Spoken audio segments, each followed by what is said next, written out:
Salam Singh, Salam Singh, Salam Singh, Salam Singh, Salam Singh, Salam Singh. अस्सलाम वालेकुम and ji good morning जी तमाम viewers खे कीअं आहियो ख़ैरियत सां आहियो ख़ुशि आहियो ज़िंदगियूं कीअं आहिनि छा थी रहियो आहे कीअं थी रहियो आहे सुबुह कीअं थी आहे अच्छा हिकु काइनात जो जेको सिस्टम आहे उहो त हर रोज़ु सेम हूंदो आहे हर रोज़ु सुबुह थींदी आहे हर रोज़ु शाम थींदी आहे बट उन सिस्टम में किथे न किथे असां हूंदा आहियूं कॾहिं ॾाढो सुठो फील करे रहिया हूंदा आहियूं असांजे अंदरि थोरी थोरी तब्दीली नज़र ईंदी आहे कॾहिं ॾाढो सुठो फील करे रहिया हूंदा आहियूं कॾहिं कुझु ख़ासि सुठो फील कोन करे रहिया आहियूं बुरे तरफ़ मां वञणु नथी चाहियां हर माण्हू सुठो फील करे थो पर कॾहिं कुझु ख़ासि सुठो फील न करे रहिया हूंदा आहियूं कॾहिं असां ॾाढो एक्साइटेड फील करे रहिया हूंदा आहियूं कॾहिं थोरो सो सैड माहौल दिलि जो हूंदो आहे जेको दिलि जे अंदरि हूंदो आहे सो इन कश्मकश में ज़िंदगी पई हलंदी आहे ऐं ज़िंदगी जा काफ़ी रुख़ इन ई कश्मकश में असां तइ करे चुका हूंदा आहियूं ज़िंदगी जो हिकु वॾो हिसो गुज़ारण खां पोइ अहसासु थींदो आहे त ज़िंदगी जो एक्चुअली माना छा आहे ज़िंदगी एक्चुअली आहे छा काफ़ी माण्हू जॾहिं तव्हां अगरि हिकु ट्रैक ॾिसो हिकु लाइफ जो जेको हिकु साइकिल आहे उहो ॾिसो जॾहिं हिकु शख़्स दुनिया में अचे थो नंढो ॿारु आहे उहो हिकु दुनिया में अचे थो बचपन में जॾहिं उहो नंढो हूंदो आहे उनखे तमामु शयूं उन टाइम जो बचपन जो मिली रहंदियूं आहिनि चाहे की तव्हां उनखे कुझु बि ॾेई छॾियो बट उहो जल्दी वॾे थियण जी कोशिशि करे रहियो हूंदो आहे जॾहिं उहो हिकु स्कूलिंग एज में ईंदो आहे जॾहिं पहिरीं उहो स्कूल जी ख़्वाहिश कंदो आहे जॾहिं उहो स्कूलिंग एज में ईंदो आहे स्कूलिंग एज में अचण खां पोइ उहो ख़्वाहिश कंदो आहे त जल्दी सां मां कीअं पास आउट करे वञा मां को प्रैक्टिकल लाइफ में अची वञा जॾहिं उहो प्रैक्टिकल लाइफ में ईंदो आहे त उहो सोचींदो आहे त यार हीअ जेका मां हिन वक़्तु जंहिं ट्रैक ते आहियां जंहिं मक़ाम ते आहियां इन खां 4 गुना कंहिं तरीक़े सां अॻियां वधी वञा ऐं ईअं कंदे कंदे कंदे कंदे ज़िंदगी जो हिकु वॾो हिसो गुज़ारे वेंदो आहे ऐं पोइ पंहिंजे वराए सां बैक टू स्क्वायर 1 ते वञी पहुचंदो आहे वराए सां पंहिंजे बचपन खे यादि करे रहियो हूंदो आहे ऐं सोचींदो आहे त उहे ॾींहं केतिरा सुठा हुआ सो जी हीअ जेको साइकिल आहे ईअं ई आहे ऐं इनखे इन साइकिल खे सुहिणे नमूने गुज़ारण जो शायदि तरीक़ो बि इहो आहे पाण बि पंहिंजे प्यारनि ताईं बि पंहिंजे ॿारनि ताईं बि इहे शयूं ज़रूरु पहुचायो त जंहिं मूमेंट में तव्हां आहियो इहो वराए अचण वारो न आहे हीअ मूमेंट तव्हांखे हिकु दफ़ो ई मिलियो आहे जंहिं मूमेंट में तव्हां हिन वक़्तु आहियो तव्हां कंहिं बि एज जे साइकिल में आहियो कंहिं बि मसइले में आहियो कंहिं ॾाढी वॾी ख़ुशी में आहियो कंहिं ॿियो को तव्हांजो दौरु ॾाढो सुठो हली रहियो आहे को दौरु ॾाढो बुरो हली रहियो आहे या कंहिं बि तरीक़े जे साइकिल में तव्हां आहियो हिन वक़्तु हिन सिचुएशन में जिथे बि तव्हां आहियो हीअ मूमेंट तव्हांजी ज़िंदगी में हिकु ई दफ़ो आयो आहे इहो वराए सां कोन अचिणो आहे सो हिन मूमेंट खे ओतिरी वैल्यू ॾियो छो त वराए सां अचण वारो न आहे त हिनखे एतिरी वैल्यू ॾियो ऐं ओतिरे ई तरीक़े सां उनखे वेलकम कयो न ई त हिन मूमेंट खे छॾे असां पास्ट खे सोचींदा रहूं या पोइ फ्यूचर जी तयारी कंदा रहूं ॾाढो सुठो ॻाल्हि आहे प्लान करणु ऐं चवंदा आहिनि त कामयाबु माण्हू हमेशह पंहिंजूं जेके शयूं आहिनि उहे प्लान करे अॻियां खणी हलंदा आहिनि ॾाढी सुठी ॻाल्हि आहे ॾाढी ख़ूबसूरत ॻाल्हि आहे पर उन प्लैनिंग में किथे न किथे असां पंहिंजे अॼु खे किथे ग़ाइबु करे छॾंदा आहियूं सो अॼु खे ग़ाइबु न कयो अॼु जूं जेके तव्हांजे हथनि में शयूं आहिनि उनखे मज़बूती सां उन जी जेके कड़ियूं आहिनि उहे मज़बूती सां पकड़ियो ऐं पोइ अॻियां तव्हांखे वक़्तु मिली रहियो आहे तव्हां प्लान बि कयो कॾहिं टाइम मिले त दोस्तनि में वेही बचपन खे बि यादि कयो पास्ट जी जेके शयूं आहिनि उन्हनि जे बारे में बि ॻाल्हायो बट अॼु जेको आहे उनखे न विसारियो अच्छा जी छो त अॼु जी ॻाल्हि थी आहे त मां अॼु में रहंदे कुझु शयूं आहिनि जंहिंखे शामिलु करणु चाहियां थी उन्हनि खे नथी विसारणु चाहियां that is the maritime expo and conference जेको हिन वक़्तु थी रहियो आहे एक्सपो सेंटर कराची में कल्ह बि हिन जे बारे में ज़िक्र थियो कल्ह बि हिन जे बारे में ॻाल्हि थी ही उहो 4 ॾींहंनि जो एग्ज़िबिशन आहे 4 ॾींहंनि जो हिकु एक्सपो आहे जेको थी रहियो आहे 3rd 4th 5th and 6th ही उहे डेट्स आहिनि जंहिंमें ही थींदो ऐं इन जे थ्रू कल्ह बि असां ॾिठो कल्ह जेको न्यूज़ में असांखे तमामु शयूं नज़र आयूं त ज़ाहिर आहे हिकु सुठो इम्पैक्ट हिकु पॉज़िटिव इम्पैक्ट वञी रहियो आहे पाकिस्तान जो प्लस वरी सऊदी खां जेके असांजा गेस्ट आयल हुआ उन्हनि जे तरफ़ बि बिकॉज़ ही अगेन तव्हांखे रिमाइंड कराईंदी हलां त पाकिस्तान ऐं सऊदी हिकु ॾाढो ख़ूबसूरत मुआहिदे में ॻंढियल आहिनि ऐं उन मुआहिदे जो ऐं वरी हिन वक़्तु उन गेस्ट जो हिते हुजणु हिकु ॾाढी सुठी शइ आहे जेका थी आहे ऐं ज़ाहिर अॻियां बि जेके जेके ॾींहं आहिनि अॼोको ॾींहुं या अॻियां वरी जेके 2 ॾींहं आहिनि उन्हनि में बि असां इनशाअल्लाह सुठियूं ख़बरूं ॾिसंदासीं सुठियूं शयूं इनशाअल्लाह ॾिसंदासीं इन सां गॾोगॾु न सिर्फ़ु एतिरो पर पर जी असां ॾिठो त जी असांजा जेके प्रेसिडेंट साहब आहिनि उहे बि इंटरनेशनल विज़िट ते वियल आहिनि। हिन वक़्तु उहे बि क़तर में मौजूदु आहिनि। ॾाढो ख़ूबसूरत उन्हनि खे बि वेलकम कयो वियो। ऐं ज़ाहिर आहे जॾहिं बि इंटरनेशनल सरकारी ट्रिप्स थींदा आहिनि त कंहिं न कंहिं मक़सद जे थ्रू थींदा आहिनि, कंहिं न कंहिं मोटिव जे थ्रू थींदा आहिनि। ऐं हू मोटिव बेशक त पाकिस्तान जे लाइ सुठी शक्ल में साबित थींदो, बिकॉज़ खोड़ सारी शयूं पाकिस्तान जे अंदरि बि खोड़ सारी शयूं हली रहियूं आहिनि। त इनशाला सुठो कंहिं मोटिव में ज़ाहिर असांखे हीअ जेका विज़िट आहे उहो नज़र ईंदो। 3 ॾींहंनि जे दौरे ते इनशाला जॾहिं वापसि ईंदा त ज़रूरु ख़ुशियुनि जूं शयूं ज़रूरु शामिलु कंदासीं, ज़रूरु ख़ुशियुनि जूं ख़बरूं शामिलु कंदासीं। इन सां गॾोगॾु हिकु ॿी शइ जेका गुज़िरियल ॾींहंनि बि जिन ते असां डिस्कशन कई, गुज़िरियल ॾींहं बि जंहिंजे बारे में असां ॻाल्हायो हो त असांखे हिकु सिंध गवर्नमेंट जी तरफ़ां हिकु ॾाढो ज़बरदस्त हिकु स्टेप खयो वियो हो वुमेन एम्पावरमेंट जे लाइ, वुमेन खे फैसिलिटेट करण जे लाइ। असांजी जेतिरियूं वुमेन कराची में हिन वक़्तु कमु करे रहियूं आहिनि उहे स्टूडेंट्स बि थी सघनि थियूं, उहे तव्हांजूं वर्किंग जेके लेडीज़ आहिनि उहे बि थी सघनि थियूं, या पोइ ॿियूं असांजूं उहे प्यारियूं प्यारियूं जेके असांजूं ख़वातीन आहिनि जेके डिफरेंट जॻहियुनि ते कमु कनि थियूं, उन्हनि जी एम्पावरमेंट जे लाइ हीउ हिकु स्टेप खयो वियो हो जंहिंमें खोड़ सारियूं बाइक्स ॾिनियूं वियूं हुयूं, जंहिंखे पिंक बाइक जो हिकु इवेंट असां बि ॾिठो उहो साबित थियो। पर उन जी वरी ख़िलाफ़ वर्ज़ी असांखे कीअं नज़र आई त उहे पिंक बाइक्स राइड करण वारा फीमेल न बल्कि मेल मेंबर उन्हनि जे घर जा हुआ। सो जी इहा थोरी सी तकलीफ़ जी शइ हुई, थोरी सी अणवणंदड़ शइ हुई जेका असांखे गुज़िरियल कुझु ॾींहंनि खां नज़र आई पिए। ऐं ईंदे ईंदे मूंखे लॻे थो काफ़ी सारियूं जेके उहे स्कूटी टाइप जेके बाइक्स हुयूं, ई बाइक्स हुयूं, उन्हनि जो किथे किथे कलर बि मूंखे लॻे थो को न को चेंज थियो आहे, बिकॉज़ उनजो नंबर बि अचानक सां डाउन थी वियो आहे। जंहिं तरीक़े सां उहे मिलियूं हुयूं हिकदमि सां रोडनि ते असांखे नज़र आयूं, उन तरीक़े सां असांखे नज़र न बि अची रहियूं आहिनि। पर जी हिन वक़्तु अनाउंसमेंट इहा थी आहे त जेको इन जी ख़िलाफ़ वर्ज़ी कंदो, यानी त जेको कलर चेंज करे उहो बाइक राइड कंदो, या पोइ उन ई बाइक ते कंहिं को मेल मेंबर हूंदो त उन जे ख़िलाफ़ जेका आहे उहा कार्रवाई कई वेंदी, because that bike is specifically for the women. ऐं उनजो स्टेप हीअ असां इन लाइ खयो हो ताकी वुमेन एम्पावरमेंट मिले, वुमेन खे हिकु इंडिपेंडेंस मिले, जेका असां वटि नॉर्मली हूंदी कोन्हे। असांजी वुमेन जेका आहे उहा हमेशह इंतज़ार में हूंदी आहे त को भाउ या को पीउ जेको आहे उहो असांखे छॾे अचे ऐं असांखे पिक एंड ड्रॉप करे। त उन्हनि जी एम्पावरमेंट जे लाइ उन्हनि खे पाण इंडिपेंडेंट करण जे लाइ हीउ क़दम खयो वियो हो, जेको वरी पोइ असांखे इन शक्ल में नज़र आयो। सो जी इहा हिकु शइ तव्हांखे ॿुधाईंदी हलां त भई इहे जेके स्टेप्स असां खणी रहिया आहियूं, हूअं बि हिन वक़्तु कानून थोरो घणो एक्टिव आहे, बिकॉज़ जेको चालान सिस्टम असां वटि अची वियो आहे उन में कानून असांजो घणो एक्टिव आहे। सो हिन वक़्तु तव्हांजी इहा जेके ग़लतियूं आहिनि इहे नुक़सानदेह थी सघनि थियूं। अच्छा जी, इन सां गॾोगॾु हलंदे छो त असां नवंबर जो बि ज़िक्र करे चुका आहियूं, नए महीने में असां एंटर थी चुका आहियूं। नवंबर जॾहिं बि ईंदो आहे मौसम जी तब्दीली सां गॾु ईंदो आहे, इहो तव्हां मां बख़ूबी सुञाणूं था। ख़बर न आहे हिते जो मौसम छो न पियो चेंज थिए, इहो मुंहिंजो सुवालु आहे त हीउ मौसम छो चेंज कोन थी रहियो आहे। हिते कराची में जेके हवाऊं आहिनि उहे चेंज कोन थी रहियूं आहिनि। इवन गुज़िरियल ॾींहुं कुझु हैदराबाद जी बि डिस्कशन हली पई त उते बि हिन वक़्त ताईं एतिरो को ख़ासि तब्दीली कोन आई आहे मौसम जी, जो माण्हू चयो त जी सर्दी जो इम्पैक्ट थी वियो आहे। ऐं मां ॻाल्हि नवंबर जी करे असांजी त सर्दी सेप्टेंबर अक्टूबर खां किथे स्टार्ट थी वेंदी आहे। अक्टूबर जा 2-3 ॾींहं चवंदा आहिनि त गर्म हूंदा आहिनि, बट अदरवाइज़ सर्दी जो जेको अहसासु आहे तॾहिं खां स्टार्ट थी वेंदो आहे। पर हिन वक़्तु नवंबर में मौजूदु हूंदे बि असांखे उहा जेका सर्दी आहे या उहो जेको मौसम जो इम्पैक्ट आहे असांखे उहो नज़र न अची रहियो आहे। बट हीअ कहाणी सिर्फ़ु हिते जी आहे जेका असांखे हिते नज़र अची रहे, कराची ऐं हुनजे भरपासे में जेतिरा शहर लॻनि था सिंध जा, उन में असांखे इहे जेका हींअर मौसम जी न तब्दील थियण आहे उहा असांखे नज़र अची रही आहे। पर मुल्क जे ॿियनि हिसनि में एक्सट्रीम सर्दी जो जेको रुझान आहे उहो बि स्टार्ट थी वियो आहे। ॻाल्हि कयूं था KPK जी, KPK में असांखे ख़बर आहे त KPK जा कुझु इलाइक़ा अहिड़ा आहिनि जंहिंमें स्नोफॉल बि थींदो आहे। सो उन्हनि जे लाइ उतां रिपोर्ट अची रही आहे त वेरी सून उहे एतिरो हैवी स्नोफॉल उते थियण वारो आहे जो तव्हांजी नॉर्मल जेको ट्रेड आहे उहो बि डिस्टर्ब थियण वारो आहे। नॉर्मल जेका तव्हांजी रूटीन जो जेको वर्क आहे उहो बि डिस्टर्ब थियण वारो आहे। सो तमामु उहे माण्हू जेके कंहिं बि ट्रेड सां तालुक़ु रखनि था, KPK जे करीब जेके उन जॻह सां कनेक्ट कनि था, के शॉपकीपर्स आहिनि या के बि आहिनि, उहे इफेक्ट थियण वारा आहिनि।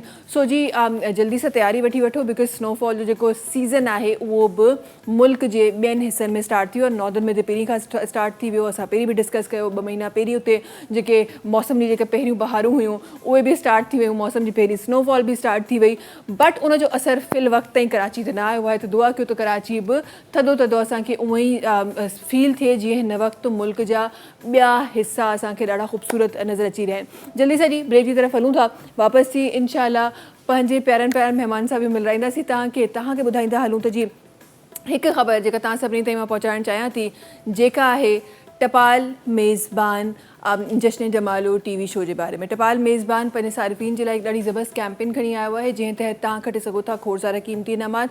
तव्हांखे करिणो छा आहे टपाल मेज़बान जो कोई बि पैकेट ख़रीदणो आहे उन में कूपन मौजूदु आहे जंहिंमें पंहिंजूं तमामु डिटेल्स तव्हांखे फिल करणियूं आहिनि ऐं उनखे विझणो आहे टपाल मेज़बान जश्न जमालो जे क़रीबी ड्रॉप बॉक्स में। ऐं बसि तव्हां बि शामिलु थी वेंदो हिन कैंपेन में। तव्हां बि शामिलु थी वेंदो टपाल मेज़बान जश्न जमालो टीवी शो में। जल्दी सां ब्रेक की तरफ़ हलूं था। इंशाल्लाह वापसि थी महिमाननि सां मिलाईंदासीं।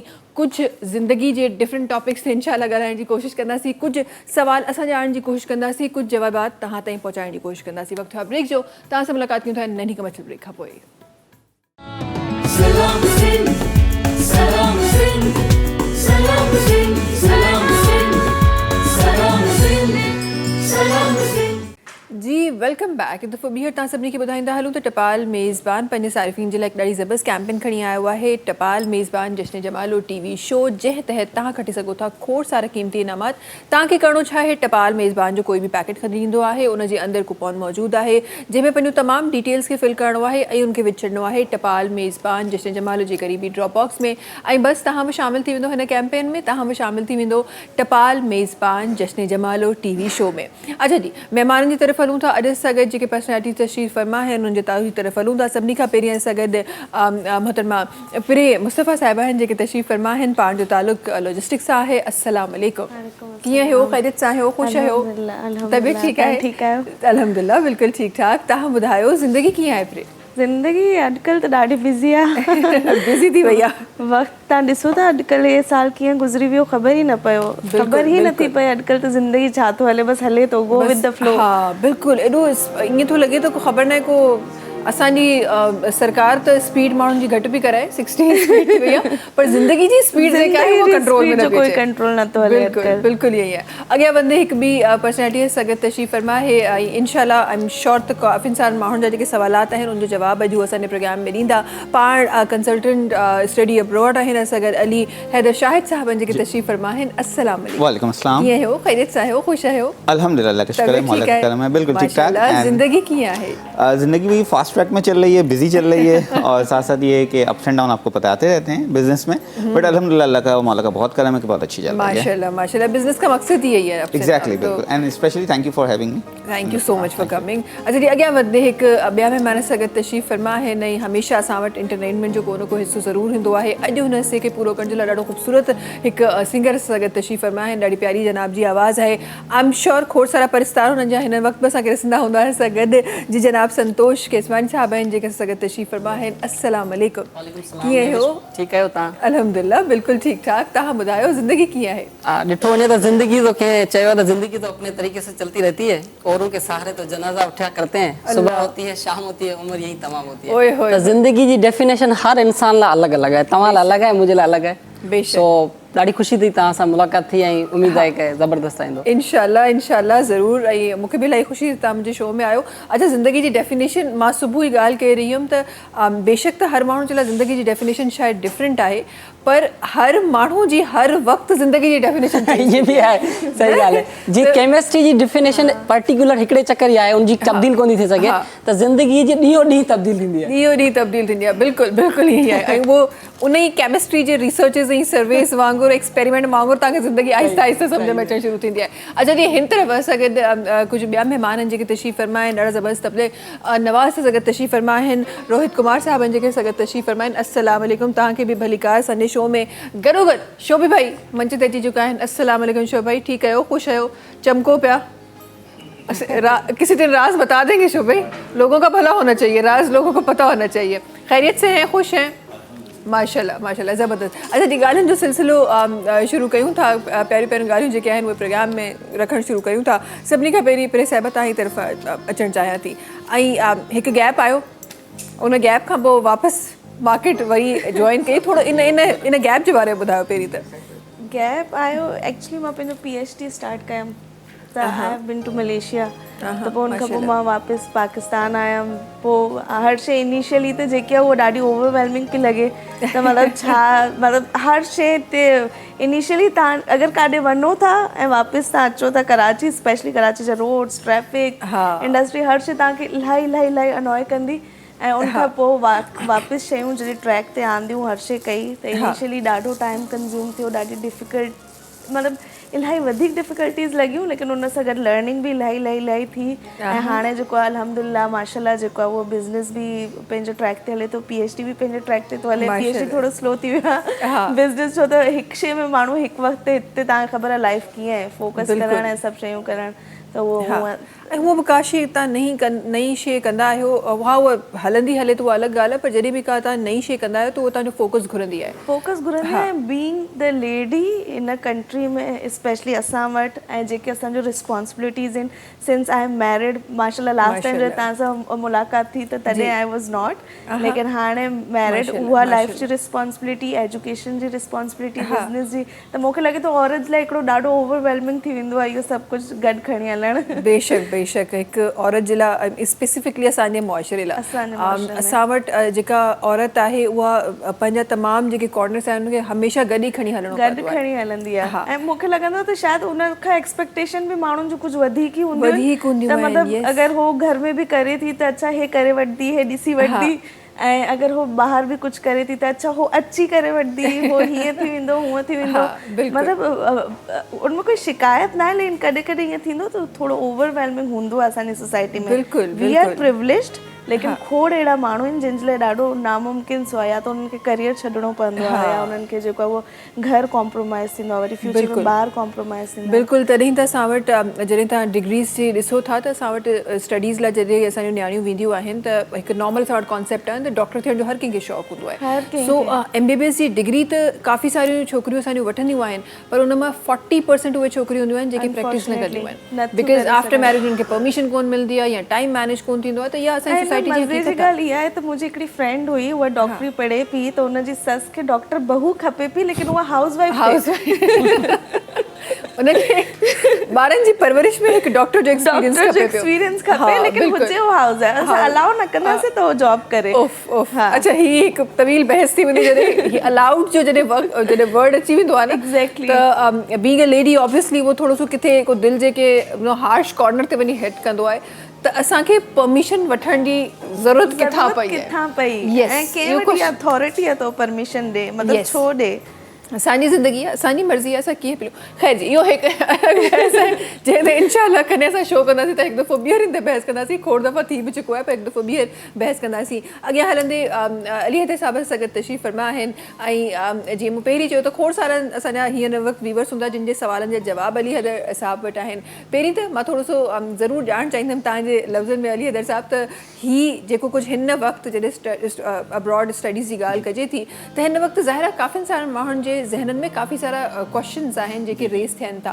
त इनिशियली मूंखे पहिरीं ॿुधायो त कहिड़ा उन्हनि माण्हुनि जा जेके हींअर रीसेंट जेके क्वेश्चन्स उथी रहिया आहिनि उहे कहिड़ा कहिड़ा आहिनि? अच्छा, देखिए हमारे पास रिसेंट जो क्वेश्चंस आ रहे होते हैं वो एक तो ये होता है कि स्टडी अब्रॉड में जो लोग बाहर जा रहे हैं आजकल बहुत स्कैम हो रहा है। सबसे बड़ा जो इशू ये स्कैम में ये है कि बहुत सारे कंसल्टेंट ऐसे हैं जो कि स्टूडेंट्स को बहुत ज़्यादा कहना चाहिए सुनहरे ख्वाब दिखाते हैं और उसके बाद वो बाहर भेज भी देते हैं, लेकिन जब वो वहाँ पहुँचते हैं तो वहाँ पे ना वो यूनिवर्सिटी होती है, ठीक है, ना ही वहाँ पे कोई ऐसा सिस्टम होता है, और वहाँ जाके वो स्टक हो जाते हैं, और उसके बाद वो जब कॉल बैक कर रहे होते हैं अपने कंसल्टेंट्स को, वो उनका फ़ोन नहीं उठा रहे होते हैं। तो सबसे बड़ा इशू यहाँ पे ये आ रहा है कि स्टडी अब्रॉड में बहुत ज़्यादा स्कैम हो चुका है, जिसको मैं समझता हूँ कि कवर करना चाहिए, और आई एम श्योर कि आपके चैनल की तरफ से हम इस चीज़ को क्लियर करेंगे कि स्कैम से किस तरह बचा जा सकता है। प्लस डन बेस का एक कॉन्सेप्ट चल रहा है, और ये कॉन्सेप्ट बेसिकली पंजाब से स्टार्ट हुआ है कि डन बेस कंट्रीज़ हैं। डन बेस्ड वीज़ा लग रहा है आपका, तो उसमें ऐसा होता है कि बहुत सारे लोग ऐसे होते हैं कि वो ये सोचते हैं कि डन बेस है, बस उन्हें पैसे देने हैं और विद इन 6 मंथ या विद इन 1 ईयर ऐसा होगा कि उनका वीज़ा भी लग जाएगा, सही। उनका एडमिशन भी हो तो जाएगा। बेसिकली हम इस प्रोसेस को डन बेस कह रहे हैं। एग्जैक्टली, ठीक इस है। प्रोसेस को डन बेस कह रहे हैं, जो कि रियलिटी बेस्ड नहीं है। क्योंकि ऑब्वियसली बात है, अगर आप एक यूनिवर्सिटी में एडमिशन ले रहे हैं तो उसको एक प्रॉपर प्रोसेस के थ्रू उसकी एडमिशन, वीज़ा फाइलिंग और उसकी notarization, everything goes with that, ठीक है ना। तो डन बेस का तो कोई बेसिकली कॉन्सेप्ट है ही नहीं। हाँ, अब पूरे पाकिस्तान में ये स्कैम हो चुका है कि डन बेस के कहना चाहिए वर्ड को लेके बहुत सारे लोग जो हैं बहुत हैवी अमाउंट जो है, हैफ्टी अमाउंट लेते हैं क्लाइंट से और उसको 1 ईयर का टेन्योर देते हैं और उसके बाद ये होता है कि 1 ईयर के बाद वो ऑफिस बंद हो जाता है, गायब हो जाते हैं। फिर गवर्नमेंट के FBI वगैरह उनको ढूंढ तो रहे होते हैं, लेकिन वो बेचारे लोगों का पैसा जो है वो जो कि बहुत हाँ, वो रिटर्न नहीं वो होता, रिटर्न नहीं होता है, obviously, ऑब्वियसली बात है। तो ये डन बेस का जो स्कैम है ये भी बहुत कॉमन हो चुका है। बहुत कॉमन हो चुका है। इंशाल्लाह इसके हवाले से भी ज़रूर Exactly, प्रोग्राम में बात बिल्कुल। करेंगे। अॻियां संतोष साहब असां तशरीफ़ फरमाइन तव्हांजी तरफ़ अचणु चाहींदी, छा कमकार हली रहियो आहे सिंगिंग में? छा नया सॉन्ग्स आहिनि, कहिड़ा नया प्रोजेक्ट्स आहिनि? मेविश वॾी महिरबानी तव्हांजी। ऐं ॾिठो वञे त सिंध चवंदा आहिनि सारी सिंध पीरी जो पाछो। जी संतोष। सो ज़िंदगी ॾाढी ख़ूबसूरत है ऐं हलनि पिया ऐं कोशिशि कयूं था बहितर जे तरफ़ वञूं, छो त इंसानु कॾहिं बि परफेक्ट नथो थी सघे। जेकॾहिं इंसानु परफेक्ट थी वञे त उहो भॻवान थी थो वञे। त इन जे करे असांखे कोशिशि कजे, प्रैक्टिस मेक्स परफेक्ट। कोशिशि कयूं था जेतिरो थी सघे पंहिंजे पाण खे बहितर करण जी। सही सही। थोरो सो संतोष ज़रूरु चाहींदमि जेके माण्हू तव्हांखे हिन वक़्तु फर्स्ट टाइम ॾिसी रहिया आहिनि, बिकॉज असां वटि मार्केट में एतिरा सिंगर्स आहिनि, जी। एतिरा नाला माशाल्लाह सां अची विया आहिनि। हिकिड़ो पॉजिटिव साइड बि आहे त असां वटि एॾो सारो टैलेंट आहे पाकिस्तान में जेको साम्हूं अचे पियो।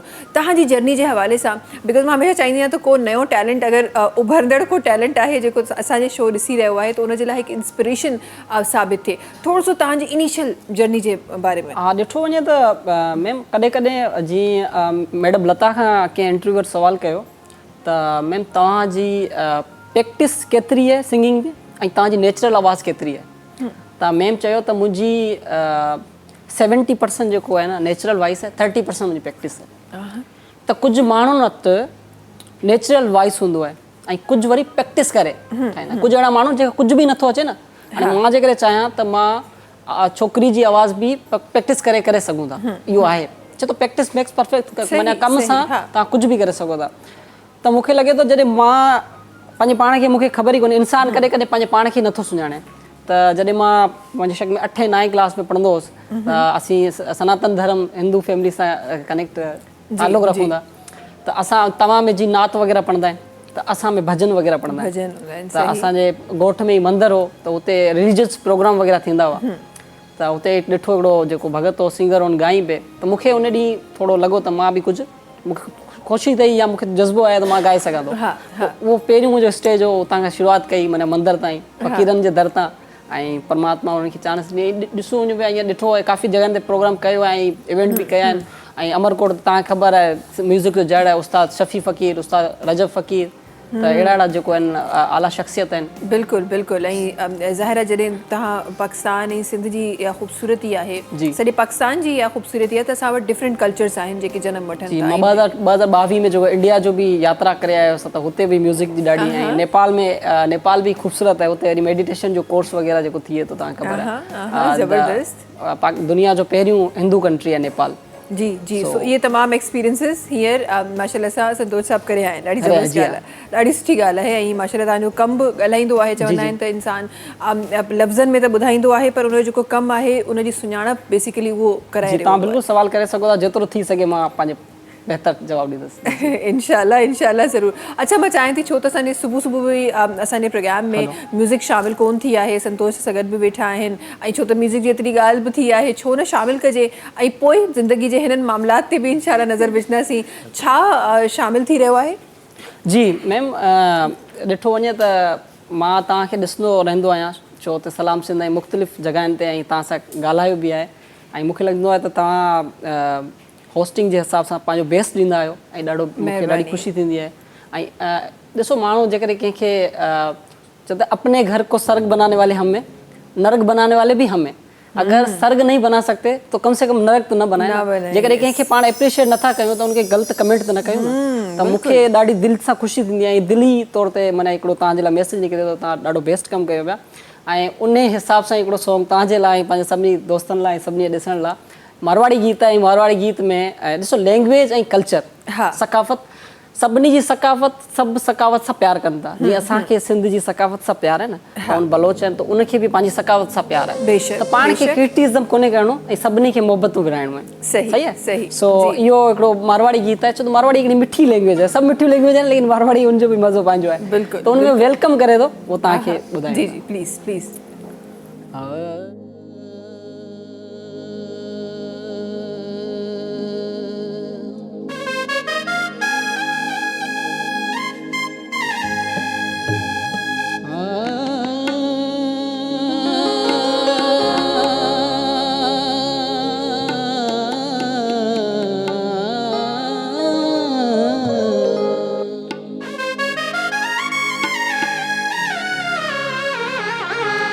ओ बेगा भले आवो,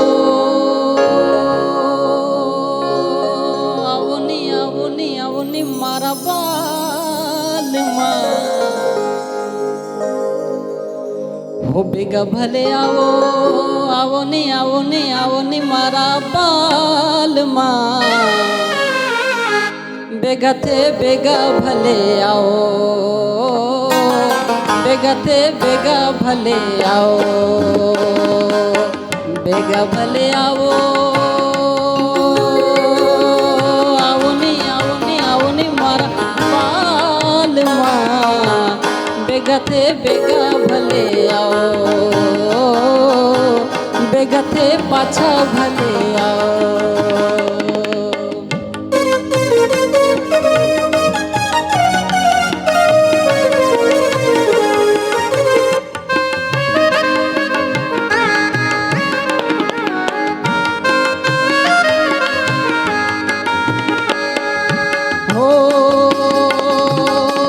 थारा रे सपना दिन रात ठारे, थारा रे सपना।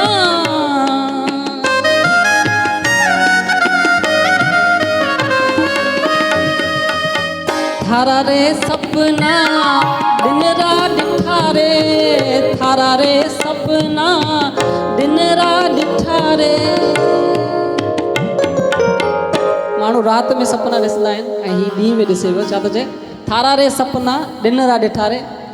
अरे नींद नहीं आवे सारी रात रे, नींद नहीं आवे सारी रात रे। बेगा भले आओ, आवनी आवनी आवनी मारा बाल माँ। बेगा थे बेगा भले आओ, है बेगा थे पाछा भले आओ।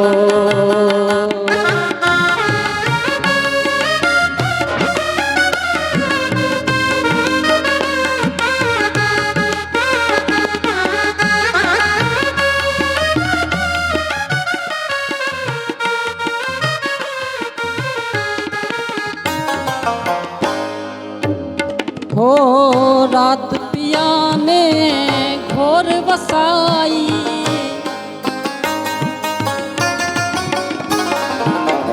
रात पिया ने घोर वसाई, रात पिया ने घोर वसाई।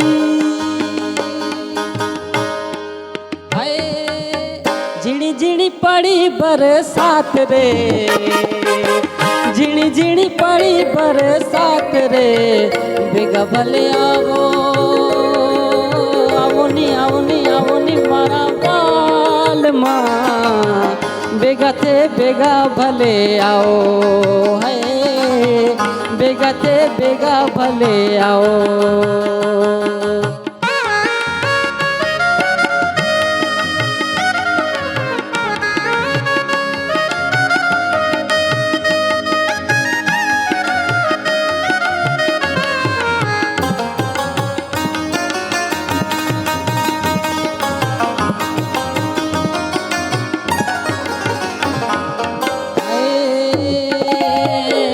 आओ नी रसीला देश हमारा,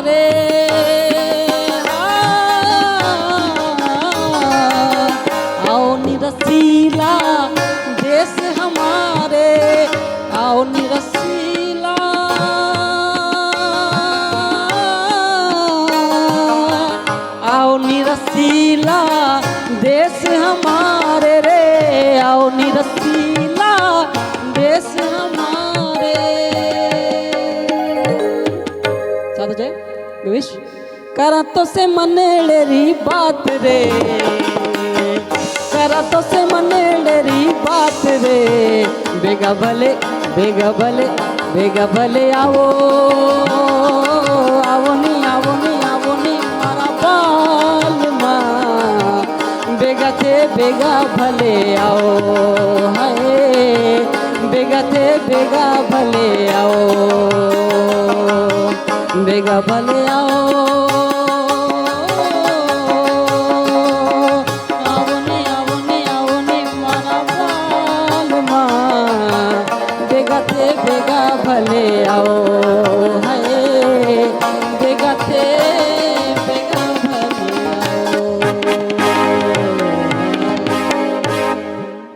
ज़बरदस्त ज़बरदस्त, माशाल्लाह माशाल्लाह। अच्छा बस शयूं हिन में ॾाढो डिफरेंटली थी रहियूं। पिरे साहिबा त ॾाढो ज़बरदस्त तरीक़े सां इंजॉय करे, सम्झ में ईंदी आहे मारवाड़ी? न लेकिन ये कुछ म्यूजिक इंसान के अंदर शरीर में हूंदो आहे न उहो कुछ वर्ड्स काफ़ी सिमिलर भी हुआ त सफ़ा easy आहे। हा तंहिं करे सम्झ में बि आयो पे। हा। बट अली हैदर साहब किथे गायब हुआ, सम्झण जी कोशिश करे रहिया। समझने की कोशिश कर रहे हैं, लेकिन म्यूजिक अच्छा था। अच्छा मैं बिते मां ॻाल्हायो रात इंदौरी साहब हो, रात इंदौरी साहब हिकिड़ी महफ़िल में पंहिंजी शायरी ॿुधाई पिया त हमरा माना उनजी वाह वाह कई पे, त रात इंदौरी चई जब मैं कोई शायरी पढ़ूं ना हाँ तो उसको कभी समझने की कोशिश ना करो। क्यों कि जॾहिं तव्हां शायरी खे सम्झण जी कोशिश कंदा त असल लुत्फ़ विञाइजी वेंदो। विनायक जी वेंदो, इहो ई थियो। बस चल गया, ऐसा ही कहीं चली गई, कुछ समझ नहीं, कुछ ऊपर से चली गई, कुछ आ गई, like कुछ आ गई। ठीक है, जल्दी सां ब्रेक की तरफ वञूं था वापस थी। इंशाल्लाह ॿियूं मज़ीद खोड़ सारियूं ॻाल्हियूं करणियूं आहिनि, तव्हांजे सवालनि जा जवाब इंशाल्लाह अॼु प्रोग्राम में ॾियण जी कोशिशि कंदासीं। वक़्तु आहे ब्रेक जो, तव्हां सां मुलाक़ात कयूं था हिन नंढी कमर्शियल ब्रेक खां पोइ। सलाम सिंध सलाम सिंध सलाम सिंध सलाम सिंध सलाम सिंध सलाम सिंध। जी वेलकम बैक। अच्छा जी प्रे साहिबा तव्हां खां शुरूआत करणु चाहींदमि। मां चाहींदमि त ज़ाहिर आहे असांजा खोड़ सारा माण्हू अहिड़ा हूंदा आहिनि जिन जा खोड़ सारा सवालात हूंदा आहिनि, उनजे जवाब ॾियण जो जेको आहे प्लेटफॉर्म को एग्ज़ैक्ट उन्हनि खे कोन मिलंदो आहे। त मुंहिंजी कोशिशि हूंदी आहे त जंहिं बि फील्ड जे माण्हुनि सां मां मिलां त अहिड़ा सवालनि जा जवाब मां पंहिंजे नाज़रीन ताईं पहुचाए सघां जेके नॉर्मली असांखे जिन जा जवाब न मिलंदा आहिनि। लॉजिस्टिक जी तरफ़ मां अचणु चाहियां थी, छा एजुकेशन रिक्वायर्ड आहे, छा चैलेंजिस आहिनि हिन फील्ड जे लाइ, एंड देन वरी हिकु लेडी जे लाइ केतिरो डिफरेंट आहे? डिफरेंट मतलब एजुकेशन रिक्वायरमेंट, एजुकेशन का वधीक इम्पॉर्टेंट मूंखे लॻंदो आहे शऊर आहे नशे में ऐं तव्हांजी पिकिंग सेंस आहे त तव्हां कहिड़ो डिसीजन कहिड़े टाइम ते कीअं था वठो। छो त लॉजिस्टिक्स तव्हांखे ख़बर आहे हिकिड़ी अहिड़ी शइ आहे जंहिंमें हिकिड़ो पूरो सर्कल थो हले। तव्हां काथां सामान प्रिक्योर कयो, उहो तव्हां कंहिं जॻह ते पहुचायो, कीअं पहुचायो, कहिड़ो रोड लाइफ आहे, त उन में तव्हांजो हिकु हिकु डिसीजन मेकिंग स्किल, हिकु हिकु कॉमन सेंस ऐं इहे सभु स्किल्स तव्हांखे यूज़ कंदे हुए, छो त तॾहिं वञी तव्हांखे ईअं लॻंदो यार अॼु ई पैसा ख़र्च कयासीं, हेॾियूं डिग्रियूं वरितियूं। सो इहो बेसिकली स्किल्ड जॉब आहे, स्किल्ड जॉब आहे मोर लाइक। ऐं मूंखे ईअं लॻंदो आहे सभु जॉब्स स्किल्ड आहिनि, उहा अलॻि ॻाल्हि आहे असां पंहिंजे पेरेंट्स जी ख़्वाहिश ते PhD बि कयूं था। बिल्कुलु इहा वाक़ई हक़ीक़त आहे। ऐं एक्चुअली हाणे त मूंखे लॻे थो मुआशिरो बि ईअं थींदो आहे, पहिरीं तव्हां वेंदा त तव्हांजी CV अगरि का अहिड़ो हाईली क्वालिफाइड एजुकेटेड तव्हां माण्हू हूंदा त तव्हांखे केरु पुछंदो, हाणे उहो CV साइड ते रखंदा आहिनि, पहिरीं चवंदा आहिनि जी तव्हां करे छा था सघो, ॿुधायो कॉन्फिडेंस केतिरो आहे तव्हां में। सो यस हाणे ज़िंदगी एक्चुअली ईअं थी वई आहे। छो त हाणे अॼुकल्ह मुंहिंजे ख़्याल में हर कोई क्वालिफाइड आहे, शायदि ओवर क्वालिफाइड बि आहे, लेकिन कॾहिं कॾहिं कंहिं माण्हू में थोरी शऊर जी कमी लॻंदी आहे। छो त कुझु असां वटि कुझु घणा ई पढ़ियल लिखियल हूंदा आहिनि, लेकिन वीचारनि खे जेको आहे न उहो शायदि उनखे आर्टिकुलेट करे न सघंदा आहिनि। बिल्कुलु बिल्कुलु त उहो मुंहिंजे ख़्याल में अॼुकल्ह मसइलो आहे। इन करे शायदि जॾहिं मां HR में बि हुयमि त मां 4-5 साल HR में हुयमि त मां हायरिंग कंदी हुयमि, त मूंखे इहो लॻंदो त माण्हू जेको पंहिंजी CV हिकिड़ी मोकिलीनि था हिकिड़ी ऑर्गेनाइज़ेशन में, उहो बि ॾिसंदा न आहिनि त उहो कहिड़ी पोजीशन लाइ कहिड़ी CV छा था मोकिलीनि, बसि अंधाधुन कुझु बि मोकिले छॾंदा आहिनि। स्पेलिंग मिस्टेक्स, नंबर मिस्टेक्स, खोड़ सारियूं मिस्टेक्स ऐं पढ़ियल लिखियल माण्हुनि जो मिस्टेक्स। बिल्कुलु। ऐं इवन हिकु मूंखे ॾाढो अजीब लॻंदो आहे, मतिलबु मूंखे यादि कोन्हे त मां पंहिंजी CV ठाहिराइण लाइ कॾहिं कंहिं ऑफिशियल कंहिं कंपनी वटि वई हुजां। असां वटि ऑफिशियल कंपनीज़ आहिनि जेके CV ठाहे, असां बेसिक शइ नथा ठाहे सघूं।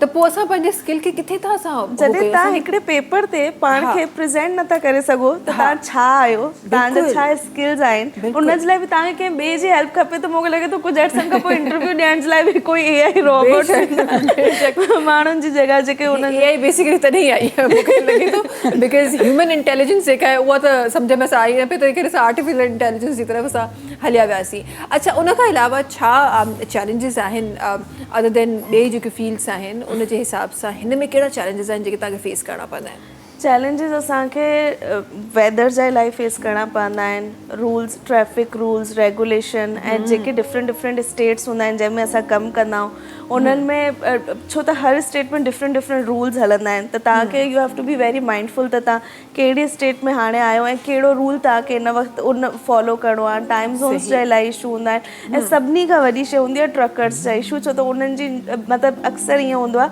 त सपोज़ कयो मां पंहिंजो लोड जेको आहे उहो कंहिं ट्रकर खे ॾिनो आहे, छा गारंटी आहे मुंहिंजो पहुचाईंदो, विच में खणी भॼी वञे, छो त लखनि करोड़नि जूं शयूं आहिनि त इन में हर शइ तव्हांखे इलाही माइंडफुल थी फॉलो अप करिणो पवंदो आहे, हर शइ करणी पवंदी आहे त ईअं न थिए त तव्हांजे क्लाइंट जेकी शइ आहे उहा विच में ई कोई खणी भॼी वञे ऐं उहो असां वटि ॾाढो कॉमन आहे। यस, रिसेंटली मां हाणे जेको I guess ship J through shipment थी रही हुई सेलफोन्स जी, ऐं उहो तमामु जेको इंसिडेंट थियो उन में ख़बर न करोड़े अरबे रुपया जेका आहे उहो नुक़सानु थियो, सो इहो बि थी सघे थो, कुझु बि थी थो सघे त हिन करे तव्हांखे इंश्योरेंस इहे सभु हिकिड़ी नंढड़ी तव्हांजी जेकी मिस्टेक आहे न, अगरि तव्हां कॾहिं इंश्योरेंस कंपनी कॉल करे वेरीफाई बि न कयो त थी थो सघे उहा इंश्योरेंस बि फेक हुजे। त ईअं मतिलबु ईअं बिज़नेस मूंखे लॻंदो आहे, मूंखे ईअं लॻंदो मतिलबु हर कंहिंजी हिकिड़ी छोकिरी जी ड्रीम हूंदी आहे लाइफ में बिज़नेस हुजे त बसि मुंहिंजी ज़िंदगी सेटल आहे, त मूंखे ईअं लॻंदो त यार बिज़नेस में जॾहिं माण्हू वेंदो न त मतिलबु सुकून हूंदो, पंहिंजो पैसो अचे थो, कंहिंजी नौकिरी न आहे करणी, मुंहिंजा वार अच्छा थी विया आहिनि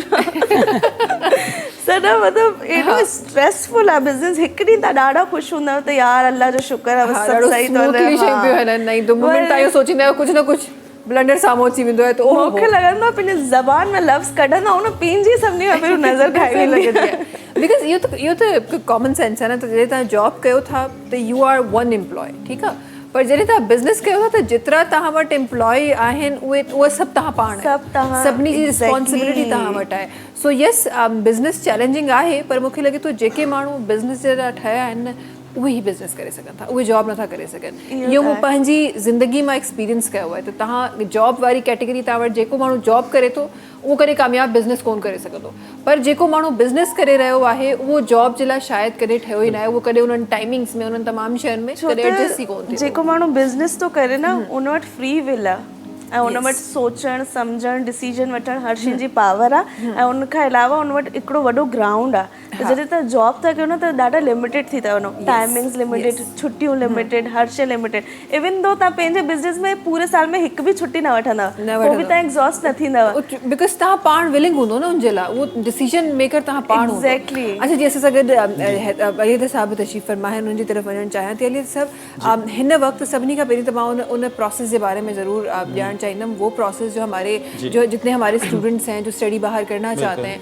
उनको हेल्प आउट कर सके। सबसे पहले तो बताएं, अगर कोई ख्याल ऐसा रखता है कि मैंने बाहर जाके किसी अच्छी वेल नोन यूनिवर्सिटी में जाके स्टडीज़ करनी है, तो क्या प्रोसेस क्या है इसका? अच्छा देखिए, इसमें सबसे पहले एक चीज़ होती है कि कोई भी कंट्री की अगर हम बात करते हैं, एशियन, यूरोपियन या फिर इंग्लिश कंट्रीज़ की, तो हम लोग स्टूडेंट नेस्ट एजुकेशनल कंसल्टेंट में क्या करते हैं, सबसे पहले उसकी काउंसलिंग करते हैं। पहले एक काउंसलिंग ज़रूरी होती है कि हमें ये देखना होता है कि वो स्टूडेंट या वो कैंडिडेट जो है वो उसका माइंडसेट क्या है, और सेकंड उसकी असेसमेंट का मतलब ये है कि सबसे पहले हमें देखना है कि उसकी लास्ट CGPA क्या है, उसके एजुकेशन में गैप है या नहीं है, प्लस उसका बजट क्या है और उसका डिज़ायर्ड सब्जेक्ट क्या है। सही, राइट। बाज़ औक़ात ऐसा होता है कि कैंडिडेट का डिज़ायर्ड सब्जेक्ट जो होता है और वो desired country for example Germany है, लेकिन जर्मनी पे वो डिज़ायर्ड सब्जेक्ट अवेलेबल नहीं है, तो हम उसको फिर ऑफ़र करते हैं कि ठीक है, आप जो है नेक्स्ट कंट्री की तरफ आ सकते हैं। अब सबसे पहले जो एक चीज़ है वो है असेसमेंट और काउंसलिंग। अनफॉर्चुनेटली देखा जाए तो हमारे एजुकेशन सिस्टम में भी आप जानती हैं कि काउंसलिंग नहीं होती है इतनी, ना ही एजुकेशन में ना करियर काउंसलिंग है। जैसे इन्होंने भी जिक्र किया कि अगर लॉजिस्टिक्स की बात करें तो उसकी भी काउंसलिंग ही नहीं है। हाँ। पता ही नहीं है लोगों को कि लॉजिस्टिक को टैकल कैसे करना है। तो इसी तरह सबसे पहले हमारा जो कहना चाहिए टारगेट होता है स्टूडेंट एस का, वो कि काउंसलिंग करना, असेसमेंट करना। असेसमेंट के बाद फिर हम देखते हैं कि ठीक है, अब बजट, क्योंकि आपका फाइनेंस क्या है। कुछ कंट्रीज़ ऐसे हैं जिनमें आपको ब्लॉक अकाउंट जो है सबमिट करना होता है, यानी कि ओपन करना होता है। फॉर एग्जांपल जर्मनी और बेल्जियम की मैं बात करूं तो वहाँ 40 लाख का आपको ब्लॉक अकाउंट ओपन करना होगा, सही, और सही। आप एवरी मंथ उस 40 लाख से एक सर्टेन अमाउंट निकाल सकते हैं। सही। अब सही। अगर जर्मनी बेल्जियम से मैं हट के बात करता हूं तो कुछ कंट्रीज ऐसे हैं जो कि बैंक स्टेटमेंट की बात करते हैं। अगर मैं यूएस की बात कर रहा हूं तो यूएस कहता है कि आपका बैंक स्टेटमेंट 1.5 सीआर एटलीस्ट होना चाहिए, सही, यानी आपके सही। ब्लड, आपके वालिद वालदा या कोई ब्लड रिलेशन। ये पहले भी यही था या अभी हुआ ये? नहीं, ये प्रोसेस तो पहले भी ये था, लेकिन अमाउंट बढ़ता जा रहा है। Amount बढ़ गया है ना, exactly, ब्लॉक मैंने अकाउंट भी का सुना था अमाउंट कुछ। भी बढ़ गया है। हाँ। और जैसे बैंक स्टेटमेंट है इस वक्त 1.5 सीआर जो यूएस की बात कर रहे हैं, लेकिन आज से अगर हम थोड़ा सा 5 इयर्स बैक चले जाएं तो बैंक स्टेटमेंट कम चाहिए होता था। सही। अब ये है कि जिस तरह चीज़ें बढ़ रही हैं, यूएसडीज बढ़ रही हैं एंड डॉलर्स के रेट बढ़ रहे हैं, तो वो अमाउंट ज़ाहिर है बढ़ रहा गया होता है। है, एग्जैक्टली। बिल्कुल, बिल्कुल। तो हम ये देखते हैं कि फिर उसका कैंडिडेट का बजट क्या है। और सेकंड मोस्ट इम्पॉर्टेंट थिंग, आइल्स। किसी भी कैंडिडेट को अगर बाहर मुल्क पढ़ने के लिए जाना है, या मैं बात कर रहा हूँ इमिग्रेशन की भी, एक दो स्पाउस जा रहे हैं इमिग्रेशन के लिए, उनको भी आइल्स देना है, क्योंकि आइल्स के बगैर आप स्टडी अब्रॉड नहीं कर सकते। और ये तमाम ममालिक के लिए? Exactly, almost. अगर आइल्स नहीं है तो वो कहते हैं कुछ कंट्रीज के PTE, Pearson test of English, आप वो दे दीजिए। सही। अगर कुछ कंट्रीज डिलिंगो की भी एक्सेप्ट करते हैं। अगर मैं यूएस की बात कर रहा हूँ तो यूएस में अगर कोई कैंडिडेट आइल्स नहीं दे रहा है तो वो डिलिंगो पे आ सकता है। सही। सही। ऑस्ट्रेलिया की अगर मैं बात कर रहा हूँ तो ऑस्ट्रेलिया में अगर कोई आइल्स नहीं देना चाह रहा है तो वो पीटीई की तरफ आ सकता है। ठीक है। लेकिन किसी को भी अगर बाहर मुल्क पढ़ने के लिए जाना है, इमिग्रेशन के लिए जाना है या स्किल्ड वर्क के लिए भी जाना है, तो उससे इंटरनेशनल टेस्ट लाजमी देना होगा। सही। तो सही। हम पहले ये भी देखते हैं कि उस कैंडिडेट ने आया कि वो टेस्ट किया हुआ है या नहीं किया है। अगर किया है तो उसके बैंड्स क्या हैं। फॉर एग्जांपल अगर मैं मास्टर्स की बात करता हूँ जर्मनी में, तो मास्टर्स में 7 bands overall, not less than 6.5 की रिक्वायरमेंट है। सही। सही। अगर ग्रेजुएशंस की हम बात करते हैं, बैचलर्स पे बंदा जा रहा है तो उसकी 6.5 overall, not less than 6 each module. ठीक है। तो हम ये देखते हैं कि अगर वो बैंड्स हैं इसके तो गुड टू गो है। अदरवाइज उसको आइल्स का एग्जाम देना होता है। सही। अब आइल्स की प्रिपरेशन भी हम कराते हैं, इसलिए हम लोग वन विंडो सोल्यूशन कहते हैं। तो हम पहले ये सजेस्ट करते हैं कि अगर आप आइल्स नहीं किया है तो आप आइल्स भी कर लीजिए। ठीक है। अब आप आइल्स नहीं करना चाह रहे हैं तो उसका अगर कोई ऑल्टरनेट टेस्ट अवेलेबल है, वी ऑफर देम। तो ये वो 2 स्टेप्स होते हैं जो कि कनेक्ट कर रहे होते हैं स्टडी अब्रॉड को। क्योंकि इस वक्त अगर मैं इमिग्रेशन की भी बात कर रहा हूँ तो उसमें भी आपको आइल्स जर्नल देना पड़ेगा। अच्छा, आइल्स की भी डिफरेंट हमारे पास कैटेगरीज हैं। अब जो स्टडी के लिए जा रहा है उसे आइल्स एकेडमिक देना है। अगर कोई इमिग्रेशन पे जा रहे हैं तो उन्हें आइल्स जर्नल देना है। ठीक है। अगर किसी के स्पाउस बाहर हैं और वो अपने स्पाउस को यहाँ से बुलाना चाहते हैं तो उसे आइल्स A1 या B1 देना पड़ेगा। ठीक है। तो आइल्स की भी डिफरेंट कैटेगरीज होती हैं। तो वो सही। According to the case we recommend the people कि अब आप इसको आइल्स को क्लियर करिए एंड देन हम केस को प्रोसीड करते अच्छा, हैं। क्या आइल्स करना हर किसी के बस की बात है? आम नहीं, अल्फाजों में? ऑनेस्टली स्पीकिंग देखें, जो स्टूडेंट्स OA लेवल्स के हैं उनके लिए तो IELTS is a piece of a cake, क्योंकि वो शुरू से कैम्ब्रिज सिस्टम को पढ़ते आ रहे हैं। बिल्कुल, तो उनकी reading comprehension, listening skills, writing और स्पीकिंग गुड टू गो है।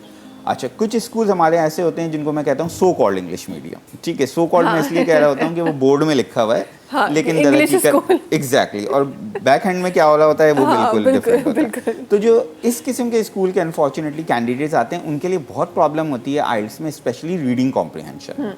क्योंकि 60 मिनट में आपको 3 पैसेजेस दिए जाएंगे और आपको प्रेशर होता है कि 60 मिनट में आपको 40 क्वेश्चंस के आंसर्स पिक करने रीडिंग में। सही। तो जो इस किस्म के स्कूल के कैंडिडेट्स होते हैं उनको काफ़ी प्रॉब्लम होती है। सही। तो उसका सलूशन ये होता है कि पहले एक असेसमेंट ली जाती है। असेसमेंट के बाद अगर हम देखते हैं, मेरी पूरी टीम देखती है कि ठीक है वो गुड टू गो है आइल्स के लिए, we take on board. Otherwise हम 2 ऑप्शन देते हैं। एक ऑप्शन ये देते हैं कि या तो आप प्री आइल्स का एक कोर्स करें ताकि आपकी बेस स्ट्रांग हो, वो आइल्स से कनेक्ट करें, फिर आप आइल्स की तरफ आएँ, या फिर हम उनको रिकमेंड करते हैं कि आप किसी भी इंस्टीट्यूट में जाके प्रिपरेशन कर लें। क्योंकि हमें अगर पता है कि वो बंदा आइल्स नहीं कर सकता है तो हम उसे ऑन बोर्ड नहीं लेंगे, क्योंकि उसकी फीस, उसका टाइम वैल्यू करता है। टाइम भी उसका ज़ाया होगा, फिर फीस भी उसकी ज़ाहिर है। और एक आप जब अब्रॉड स्टडीज़ का सोचते हैं तो ज़ाहिर है ये जिस तरह आपने कहा फाइनेंस बहुत बड़ा एक है, मैटर करता है। ऐसा नहीं है कि कोई भी चला जाए। अदरवाइज हमारे पास अल्हम्दुलिल्लाह हमारे पास बड़े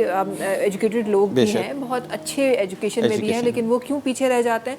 बिकॉज हमारे पास अब तो हम अब्रॉड की बात करें, लेकिन अब आप पाकिस्तान में भी देख लें कि अच्छी स्टडीज़ हासिल करना अब इतना आसान नहीं Exactly. है, वो भी बहुत कॉस्टली हो गया है, बहुत बेशक, एक्सपेंसिव हो बिल्कुल। गया है। और जाहिर है आप OA लेवल्स की बात कर रहे हैं, अगेन जब वो मैं अच्छी अच्छी जगहों से देखती हूँ तो वो भी इतना अमाउंट होता है कि आम बंदा Exactly. नहीं नहीं। अफोर्ड कर सकता। इवन मिडिल क्लास जो हम कह रहे होते हैं, जो हमने वो हाँ। भी अफोर्ड नहीं कर पाता, क्योंकि उसका नहीं कर एक पाता, सब्जेक्ट ही yes. बहुत कॉस्टली होता है। हाँ, तो वो मजबूरन मेट्रिकुलर सिस्टम में चले जाते हैं, डिफरेंट matriculation बोर्ड्स में की चले तरफ जाते हैं, हैं। चाहे वो सिंध बोर्ड है, आगा खान बोर्ड है या ज़ियाउद्दीन बोर्ड है, तो डिफरेंट बोर्ड्स की तरफ वो जा रहे होते हैं। सही। तो ऑब्वियसली सी बात है, ये बहुत चीज़ मैटर कर रही होती है। इसमें मैं ये कहता हूँ कि कैंडिडेट्स का कोई कसूर नहीं है, क्योंकि उन्होंने तो उस स्कूल में पढ़ा।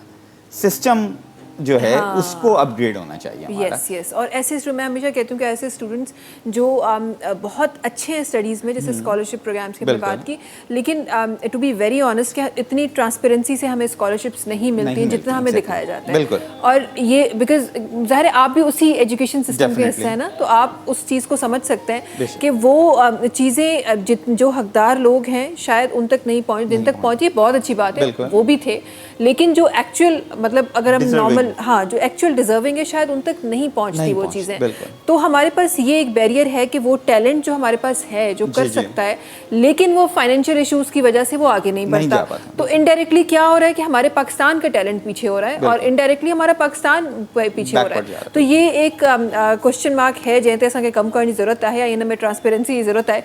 जी असां चालान सिस्टम में ट्रांसपेरेंसी जी ॻाल्हि कयूं था, काश इहो सिस्टम जेको आहे उहो मुल्क जे हर कॉर्नर ते अची वञे त छा ई ॻाल्हि थिए।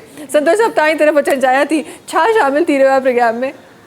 मैम महेश जी ॾिठो वञे त अदब जेको आहे काफ़ी सिंगर आहिनि। तव्हां कहिड़ी जॻह ते आहियो ऐं तव्हांजा अल्फाज़ कहिड़ा आहिनि, उन्हनि सां तव्हांजी फैन फॉलोइंग थिए थी। हाणे बिल्कुलु, सिधी सी ॻाल्हि आहे त मूंखे लॻे थो असांखे न अदब ॻाइणु खपे, छो त जेसि ताईं तव्हांजे वर्डन्स जी ताक़त तव्हांजा अल्फाज़ जी पहचान जे हिसाब सां तव्हांखे उहा शोहरत या उहो रिस्पेक्ट मिलंदी आहे। बिल्कुलु बिल्कुलु। त आउं सिंध में पैदा थियो आहियां, सिंध धरतीअ सां मोहबत आहे ऐं सिंध जा काफ़ी अहिड़ा शाइर आहिनि जंहिं दुनिया में पंहिंजो नालो कमायो आहे। शेख अयाज़ आहे, उस्ताद बुखारी आहे ऐं अॼुकल्ह सुठा शाइर थियनि पिया ऐं लिखनि पिया, त असांखे उनखे ॻाइणु खपे। सो इहो गीत आहे महर डिबाई, जंहिंजे अल्फाज़नि में तारीफ़ ऐं हाफ़िज़ निज़ामाणी जहिड़ा शाइर, को रहमान जे पासे, को भॻवान जे पासे। त हिन गीत में मूंखे लॻे थो उन छो त शाइरी जी जेकॾहिं डेफिनेशन ॾिठी वञे त शाइरी खे ईअं चवंदो आहे त वॾी शइ खे नंढी शइ करे पेश करणु। त हिन जेको शाइर पूरी ज़िंदगी खे पंहिंजे हिन गीत में पेश कयो आहे, उमेद आहे तव्हांखे ॾाढो सुठो लॻंदो आहे। Dedicate to you and friend सभिनी खे। Thank you.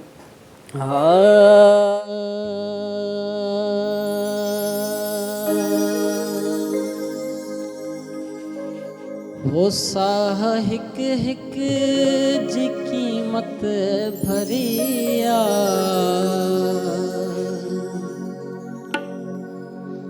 वो साह हिक हिक जी कीमत भरिया, जिंदगी आहे या मश्करिया है, जिंदगी आहे या मश्करिया, साह हिक हिक जी कीमत भरिया, जिंदगी आहे या मश्करिया है, जिंदगी आहे या मश्करिया।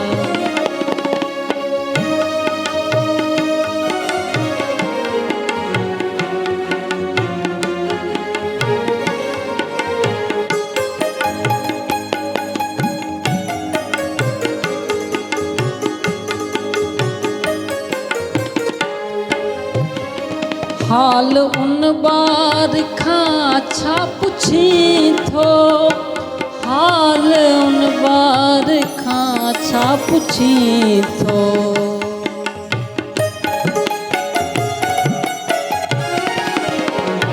हाल उन बार खां छा पुछी थो, हाल उन बार खां छा पुछी थो। जी चए थो हाल उन ॿार खां छा पुछी थो, तॾहिं चए थो माउ जंहिंखे ॼणे वई मरिया, माउ जंहिंखे ॼणे वई मरिया, ज़िंदगी आहे या मश्किरिया है जिंदगिया है या मश्किरिया साहिक हिक जी कीमत भरिया जिंदगिया है या मश्किरिया है जिंदगी आहे या मश्किरिया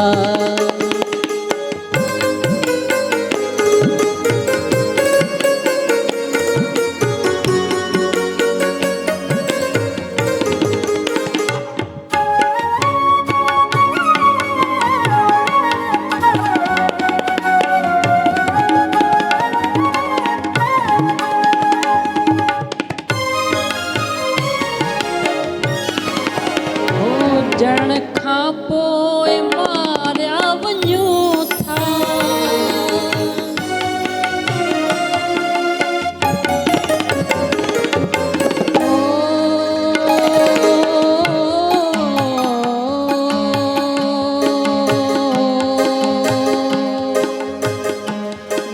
खां पोइ मारिया वञूं था जण खां पोइ मारिया वञूं था जण खां पोइ मारिया वञूं था जण खां पोइ मारिया वञूं था केॾो ख़ूबसूरत जवाबु ॾिनो आहे जणण खां पोइ मारिया वञूं था अब वरी छा थो चए हो मरण खां पोइ पुछाणो वरी आहे मरण खां पोइ पुछाणो वरी आहे ज़िंदगी आहे या मश्किरिया हाय ज़िंदगी आहे या मश्किरिया साह हिक हिक जी कीमत भरिया साह हिक हिक जी कीमत भरिया जिंदगी आहे या मश्किरिया है जिंदगी आहे या मश्किरिया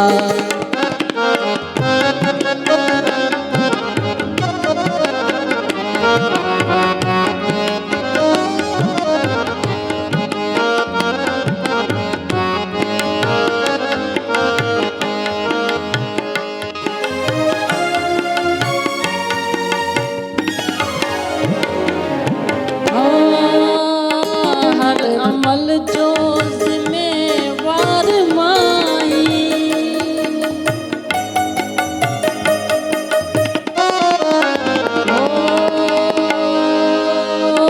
हर अमल जो ज़िम्मेवार माई हर अमल जो ज़िम्मेवार माई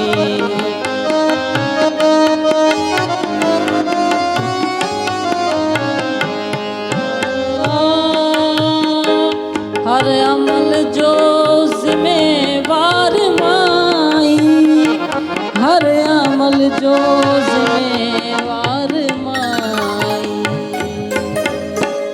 हर अमल जो ज़िम्मेवार माई अॻियां वारी शब्द है वो केॾी लेखक जी कारीगरिया केॾी लेखक जी कारीगरिया जिंदगी आहे या मश्किरिया है जिंदगी आहे या मश्किरिया साह हिक हिक जी कीमत भरिया साह हिक हिक जी कीमत भरिया जिंदगी आहे या मश्किरिया है जिंदगी आहे या मश्किरिया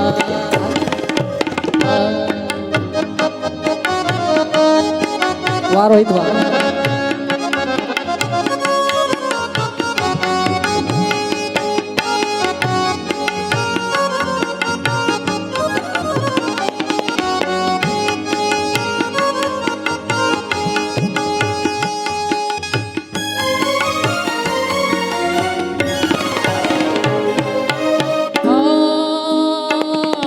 खंडाह फुरे छद डिबाई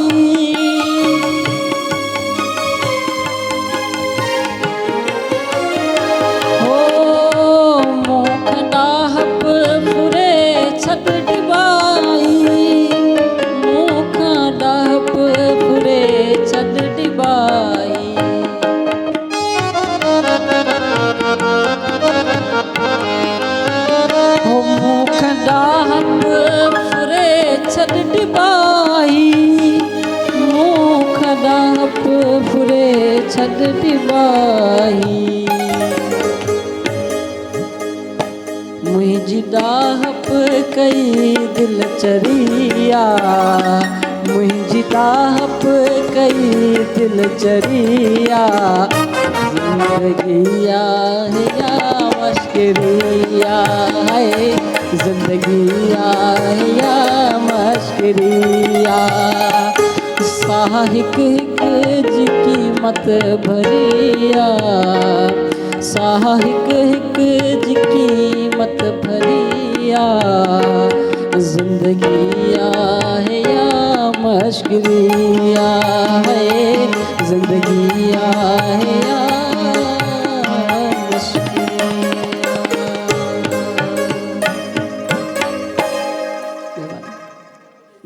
माशाल्लाह माशाल्लाह ज़बरदस्त। जल्दी सा ब्रेक जो टाइम है नाज़रीन वयूं था ब्रेक की ज़रफ़ तव्हां सां मुलाक़ात कयूं था नंढी कमर्शियल ब्रेक खां पोइ। सलाम सिंध सलाम सिंध सलाम सिंध सलाम सिंध सलाम सिंध सलाम सिंध। जी वेलकम बैक। असां जी खोड़ सारी पहिरीं पहिरीं ॻाल्हियूं प्रोग्राम में शामिल थी रहियूं आहिनि। खोड़ सारा उहे सवालात जिन जा जवाब तव्हां ॻोल्हींदा आहियो तव्हां ताईं पहुचाइण जी कोशिशि करे रहिया आहियूं। शोभी भाई जी आवाज़ अॼु असांजे नाज़रीन ताईं न आहे पहुती। शोभी ऐसा कैसे हो गया? सलाम सिंध में भूल गया था। सलाम बड़ी माजरत पूरे सिंध से, मेरे पूरे जो सिंध के रहने वाले लोग हैं। तो मैं आते ही सबसे पहले जो मेरा नारा होता है वो होता है सलाम सिंध। तो हमारे प्रोग्राम का भी स्लोगन यही है, नाम यही है। हाँ बिल्कुल बिल्कुल। बहुत प्यारा गा रहा है संतोष। हाँ जी, बहुत ज़बरदस्त सुरीला सिंगिंग। और सबसे बड़ी बात ये कि मारवाड़ी गीत हमें बहुत कम सुनने को मिलते हैं। आज हमें वो टेस्ट भी मिल गया है यहाँ। बिल्कुल बिल्कुल। तो यही जिसे कहते हैं कि स्पेशली है हमारे इस चैनल की, हमारे इस प्रोग्राम की, हमारे डायरेक्टर्स की, हमारे मालकान की, कि हमें हर फ्लेवर यहाँ मिलता है सुनने को। तो थैंक यू सो मच सबसे पहले सिंध टीवी। और गीत ये है कि इतना सुरीला सुनने के बाद हिम्मत होती नहीं है, लेकिन अगर ये है कि बहुत कम उम्र में बहुत अच्छा संतोष परफॉर्म कर रहे हैं यहाँ। माशाल्लाह। तो एक गीत है मेरी जो चॉइस है वो हमेशा से रही है, मेरी रूहानी उस्ताद रही हैं आबदा परवीन जी, नुसरत फ़तेह अली ख़ान साहब लेट। तो कोशिश मैं ज़रूर करता हूँ, भले मैं गलत करूँ या सही करूँ। कोशिश करनी चाहिए। बिल्कुल बिल्कुल शामिल करते हैं शोभ भाई।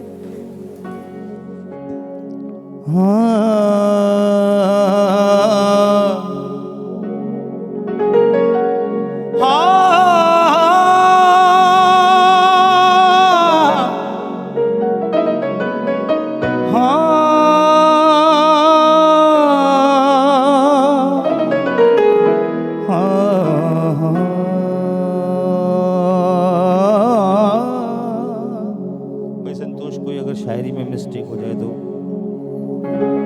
इंसान गलती का पुतला है। असां उठी घर वञूं भला। असां उठी चले घर चलते हैं, ये आपस में बात कर लेंगे। आप नहीं होते ना, मैं कॉन्फिडेंस से ये दोनों कनेक्ट हो गए। हाँ ये दोनों के हम घर चलते हैं। नैना ने थारी कैसा जादू किया रे, थारे बिना लागे नहीं मारा जिया रे। हो पिया रे पिया रे पिया रे पिया रे,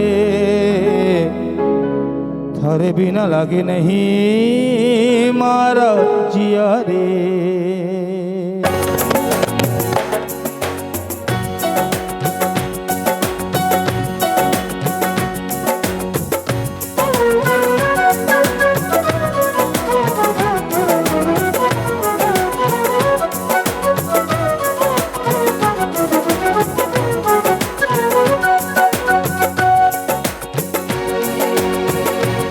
पिया रे पिया रे पिया रे पिया रे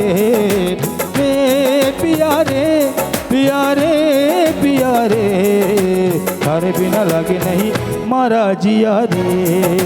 ओ थारे बिना लगे नहीं मारा जिया रे। नैना ने थारी कैसा जादू किया रे, थारे बिना लगे नहीं मारा जिया रे। थारे बिना लागे नहीं मारा जिया रे।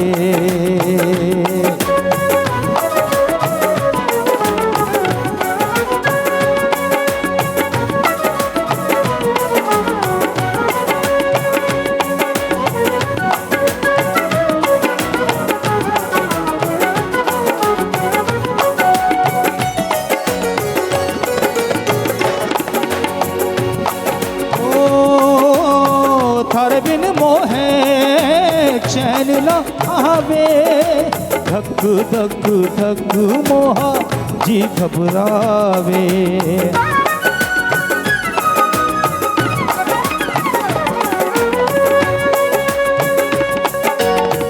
थारे बिन मोहे चैन न आवे, धक धक धक मोहा जी घबरावे।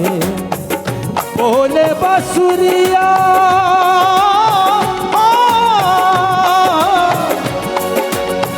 बोले बांसुरिया, सुन ले सवरिया, हर बिन मोहे कुछ नहीं भावे। पिया रे पिया रे पिया रे पिया रे, हर बिन लागे नहीं मारा जिया रे। ओ थारे बिना लागे नहीं मारा जिया रे। नैना ने थारी कैसा जादू किया रे, थारे बिना लागे नहीं मारा जिया रे। ओ थारे बिना लागे नहीं मारा जिया रे। ओ थारे बिना लागे नहीं मारा जिया रे। नैना ने थारी कैसा जादू किया रे, थारे बिना लगे नहीं मारा जिया रे। जबरदस्त जबरदस्त Outstanding. जबरदस्त। नो डाउट। अब समझ आया। बिल्कुल नहीं, समझ आया। अरे ये आपके एक्सप्रेशन बता रहे हैं कि अब आपको कुछ समझ आया। इससे पहले आप बस जी हाँ वरना इतनी देर से बिकॉज असांजी सभी लैंग्वेजेस ॾाढियूं प्यारियूं आहिनि। मोहब्बत मारवाड़ी, ॿोलियूं सभु सिंधी, प्यारियूं आहिनि, कल्चर सभु प्यारा आहिनि। बिल्कुल अली हैदर साहब ताईं पहुची कोन्हे, हे थोड़ी थोड़ी पहुची वई आहे, त हाणे फेस एक्सप्रेशन जेके आहिनि हाणे हाणे एंजॉय करे पियो प्रोग्राम हाँ हाणे थोरो सा ज़रूरी आहे। एक्सप्रेशन थी वेंदो। खैर जी अॻियां वधे जल्दी जल्दी सां बिकॉज टाइम तेज़ी सां अॻियां वधी रहियो आहे। मां चाहियां थी त हिन टाइम मुंहिंजी मौजूदगी में कुझु ॻाल्हियूं पंहिंजे प्रोग्राम में शामिल कयूं वञनि। प्रेस साहिबा तव्हांजी तरफ़ अचणु चाहींदमि हीअ असां वटि जेको लॉजिस्टिक जी जेका इंडस्ट्री आहे, तव्हांखे लॻे थो त इन में कुझु अमेंडमेंट जी ज़रूरत आहे? बिकॉज ज़ाहिर आहे हर शइ में कुझु न कुझु का शइ परफेक्ट हूंदी कोन्हे, किथे न किथे तव्हां वटि हिकु लेवल अॻियां वधण जो हिकु चांस हूंदो आहे। कहिड़ियूं बि शयूं आहिनि जेके अञा असांखे वधीक इन इंडस्ट्री में शुमार करणियूं आहिनि, जेके इन इंडस्ट्री खे वधीक बहितर करे सघनि? असां वटि मूंखे लॻंदो आहे बेसिक जेकी शइ आहे न, असां वटि लॉ आहे लेकिन उनजी जेकी आहे न आर्टिकुलेशन न आहे, असां वटि इम्प्लीमेंटेशन न आहे। त सभिनी खां जेकी हिकु शइ असां करे था सघूं उहो इहो आहे त इम्प्लीमेंटेशन कयूं। त जीअं हाणे असां वटि ई चालान्स अची विया, उन्हनि जी इम्प्लीमेंटेशन थींदी त असांजो जेको आहे सिस्टम सही थींदो। उन ई तरीक़े सां हर शइ जी इम्प्लीमेंटेशन मूंखे लॻे थो इलाही ज़रूरी आहे, छो त असां वटि खोड़ सारी शयुनि में खोड़ सारा लॉज आहिनि, लेकिन असां वटि खोड़ सारा अहिड़ा माण्हू आहिनि जेके उन में जेको आहे उहो कंहिं न कंहिं तरीक़े सां कॾहिं ब्राइब करे कॾहिं कुझु करे पंहिंजा कमु कढाए था वठनि, या उन में नुक़सानु तव्हांखे ख़बर आहे कंहिंजो थींदो आहे, हिकिड़े नॉर्मल आम माण्हू जो थींदो आहे। छो त आम माण्हू जो कहिड़ो कसूर, त उनजी हिकिड़ी जेकी शइ आहे उनखे छा ख़बर थो पए, हिकिड़ी एॾी वॾी चेन थी हले ऐं जंहिंमें उन हिकु वेचारे माण्हू खे सफ़र करिणो थो पए। त इन करे मूंखे लॻंदो आहे लॉ जी जेकी आहे उहा असां वटि इम्प्लीमेंटेशन इलाही इलाही इलाही ज़रूरी आहे हर शइ में। सही। अच्छा जॾहिं लॉजिस्टिक जी ॻाल्हि कजे थी त उते तव्हांखे छा थो लॻे त पाकिस्तान में सभिनी खां वधीक जेको इम्पोर्ट एक्सपोर्ट आहे उहो कंहिं शइ जो थिए थो? पाकिस्तान में त मुंहिंजे ख़्याल में खोड़ सारियूं शयूं आहिनि, रॉ मटीरियल्स असां वटि दवाइनि जा इलाही अचनि था, असां वटि जेको आहे उहो मुंहिंजे ख़्याल में असेंबलिंग बि असां वटि इलाही थिए थी खोड़ सारी शयुनि जी, लेकिन असांजो जेको मेजरली फोकस हूंदो आहे असांजो US सां गॾु हूंदो आहे ऐं असांजो कार्ड्स सां रिलेटेड आहे। त असां मतिलबु बाक़ी त मुंहिंजे ख़्याल में इलाही इलाही ऐं पाकिस्तान मूंखे त इहो लॻे थो जॾहिं मां मलेशिया में हुयमि त उते जेको असां हो पिया वठूं आलू, त एॾो महांगो आलू असां उते वठूं पिया उहो पाकिस्तानी आलू हुयो पाकिस्तानी आलू, ऐं उते yes. चांवर जेके असां वठूं पिया उहे जेको सभिनी खां सुठी क्वालिटी जा उते 10-15 रिंगिट जा सियालकोट जा चांवर मिलंदा। हूंदा, yes, इहो मतिलबु हर सुठी शइ उते पाकिस्तान जी पई आहे। अनार त पाकिस्तानी मां उते ॾिसी मां हैरान पई थिए, मां चयो एॾा वॾा अनार जा दाणा इहे त असां पाकिस्तान में कॾहिं ॾिठा ई कोन। इहे अंब असां उते न ॾिठा त मतिलबु इहो अनफॉर्चुनेट त ख़ैर आहे ई त असांजी जेकी सभिनी खां सुठी शइ उहा पहिरियों ई ॿाहिरि जेकी आहे उहा था करे छॾनि बिल्कुलु एक्सपोर्ट। स्पोर्ट सो इहो एक्चुअली थिए थो, इहो सिर्फ़ु तव्हां ई न, मुंहिंजे ख़्याल में खोड़ सारा माण्हुनि इहो ज़रूरु एक्सपीरियंस कयो हूंदो त ॿाहिरि वञी तव्हां कपिड़ा बि वठो त मेड इन पाकिस्तान हूंदा आहिनि, पोइ फूड त ज़ाहिर आहे माशाल्लाह एग्रीकल्चर में पाकिस्तान इलाही अॻियां आहे। हा ओतिरो कमु नथो थिए एग्रीकल्चर ते, शायदि जेको कुझु थी रहियो आहे मुंहिंजे ख़्याल में 40% मुश्किल सां थी रहियो आहे, 50% बि असांजो एग्रीकल्चर उन तरीक़े सां यूटिलाइज़ उन नथो तरीक़े सां थिए। न। एतिरी माशाल्लाह सां असांजी हरी भरी ज़मीन आहे, अगरि असां उन ते कमु कयूं त सोचो हिन वक़्तु जेके तव्हां उहे अंब हुते ॾिठा आहिनि शायदि असांखे बि नसीब थी वञनि अगरि असां उन क्वांटिटी में कयूं ऐं उन तरीक़े सां कयूं। छा हिकु सवाल जेको आई एम श्योर त बिकॉज़ ज़ाहिर आहे AI अॻियां वधी रहियो आहे, टेक्नोलॉजी अॻियां वधी रही आहे, छा तव्हांखे लॻे थो त लॉजिस्टिक्स में बि AI जो शुमार ज़ाहिर आहे थी बि चुको आहे, पर छा ओतिरी हद ताईं थियो आहे जेतिरी हद ताईं ग्लोबली थी रहियो आहे?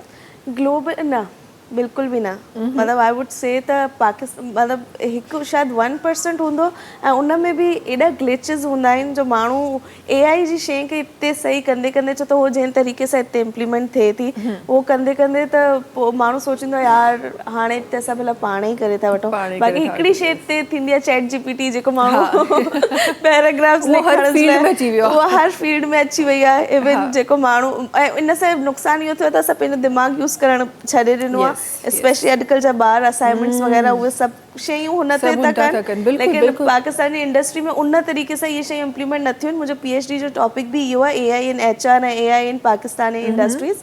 त मूंखे ऐं जॾहिं मां उते रिसर्च कई मलेशिया में, जॾहिं मां पाकिस्तान में अची कई त मां मतिलबु आई वॉज हाईली डिसअपॉइंटेड त हिते माण्हुनि में जेको चेंज अडॉप्ट करण जो रेशो आहे उहो बि इलाही घटि आहे। माण्हू इनसिक्योर था थी वञनि त फॉर इंस्टेंस अगरि कोई बि AI जी शइ अचे थी त माण्हुनि में इहा इनसिक्योरिटी बि अचे थी, अच्छा हे हाणे असांजी जॉब खे रिप्लेस करे छॾंदी, असां जेको आहे उहे शयूं पाण वटि रखूं। लेकिन सुठी ॻाल्हि इहा आहे त जेकी अॼुकल्ह जी जनरेशन आहे जेकी हाणे जेन ज़ी असांजी अची वई आहे त उनखे थोरो मतिलबु माशाल्लाह इलाही शऊर आहे, रिबेलियस जनरेशन आहे त उनखे ख़बर आहे त कहिड़ी शइ जेकी आहे उहा कीअं यूज़ कजे, छा कजे। असां नंढड़ा भाउ भेण बि असाइनमेंट्स जेके आहिनि उहे इन तरीक़े सां कनि था, पढ़नि था।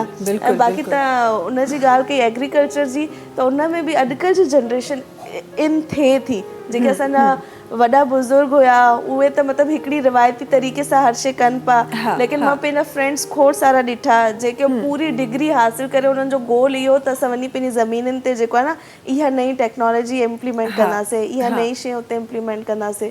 त उन तरीक़े सां इहो आहे न त हाणे जॾहिं इहे टेक्नोलॉजीज़ असांजा माण्हू पंहिंजी ॿाहिराड़ियुनि में ऐं उन जॻहियुनि ते इम्प्लीमेंट कंदा जिते असांजी इहे सभु एग्रीकल्चर वग़ैरह शयूं थियनि थियूं त पोइ शायदि इंशाल्लाह इन फ्यूचर असांजे पाकिस्तान में बि इन शयुनि जो रेशो मथे अची वेंदो।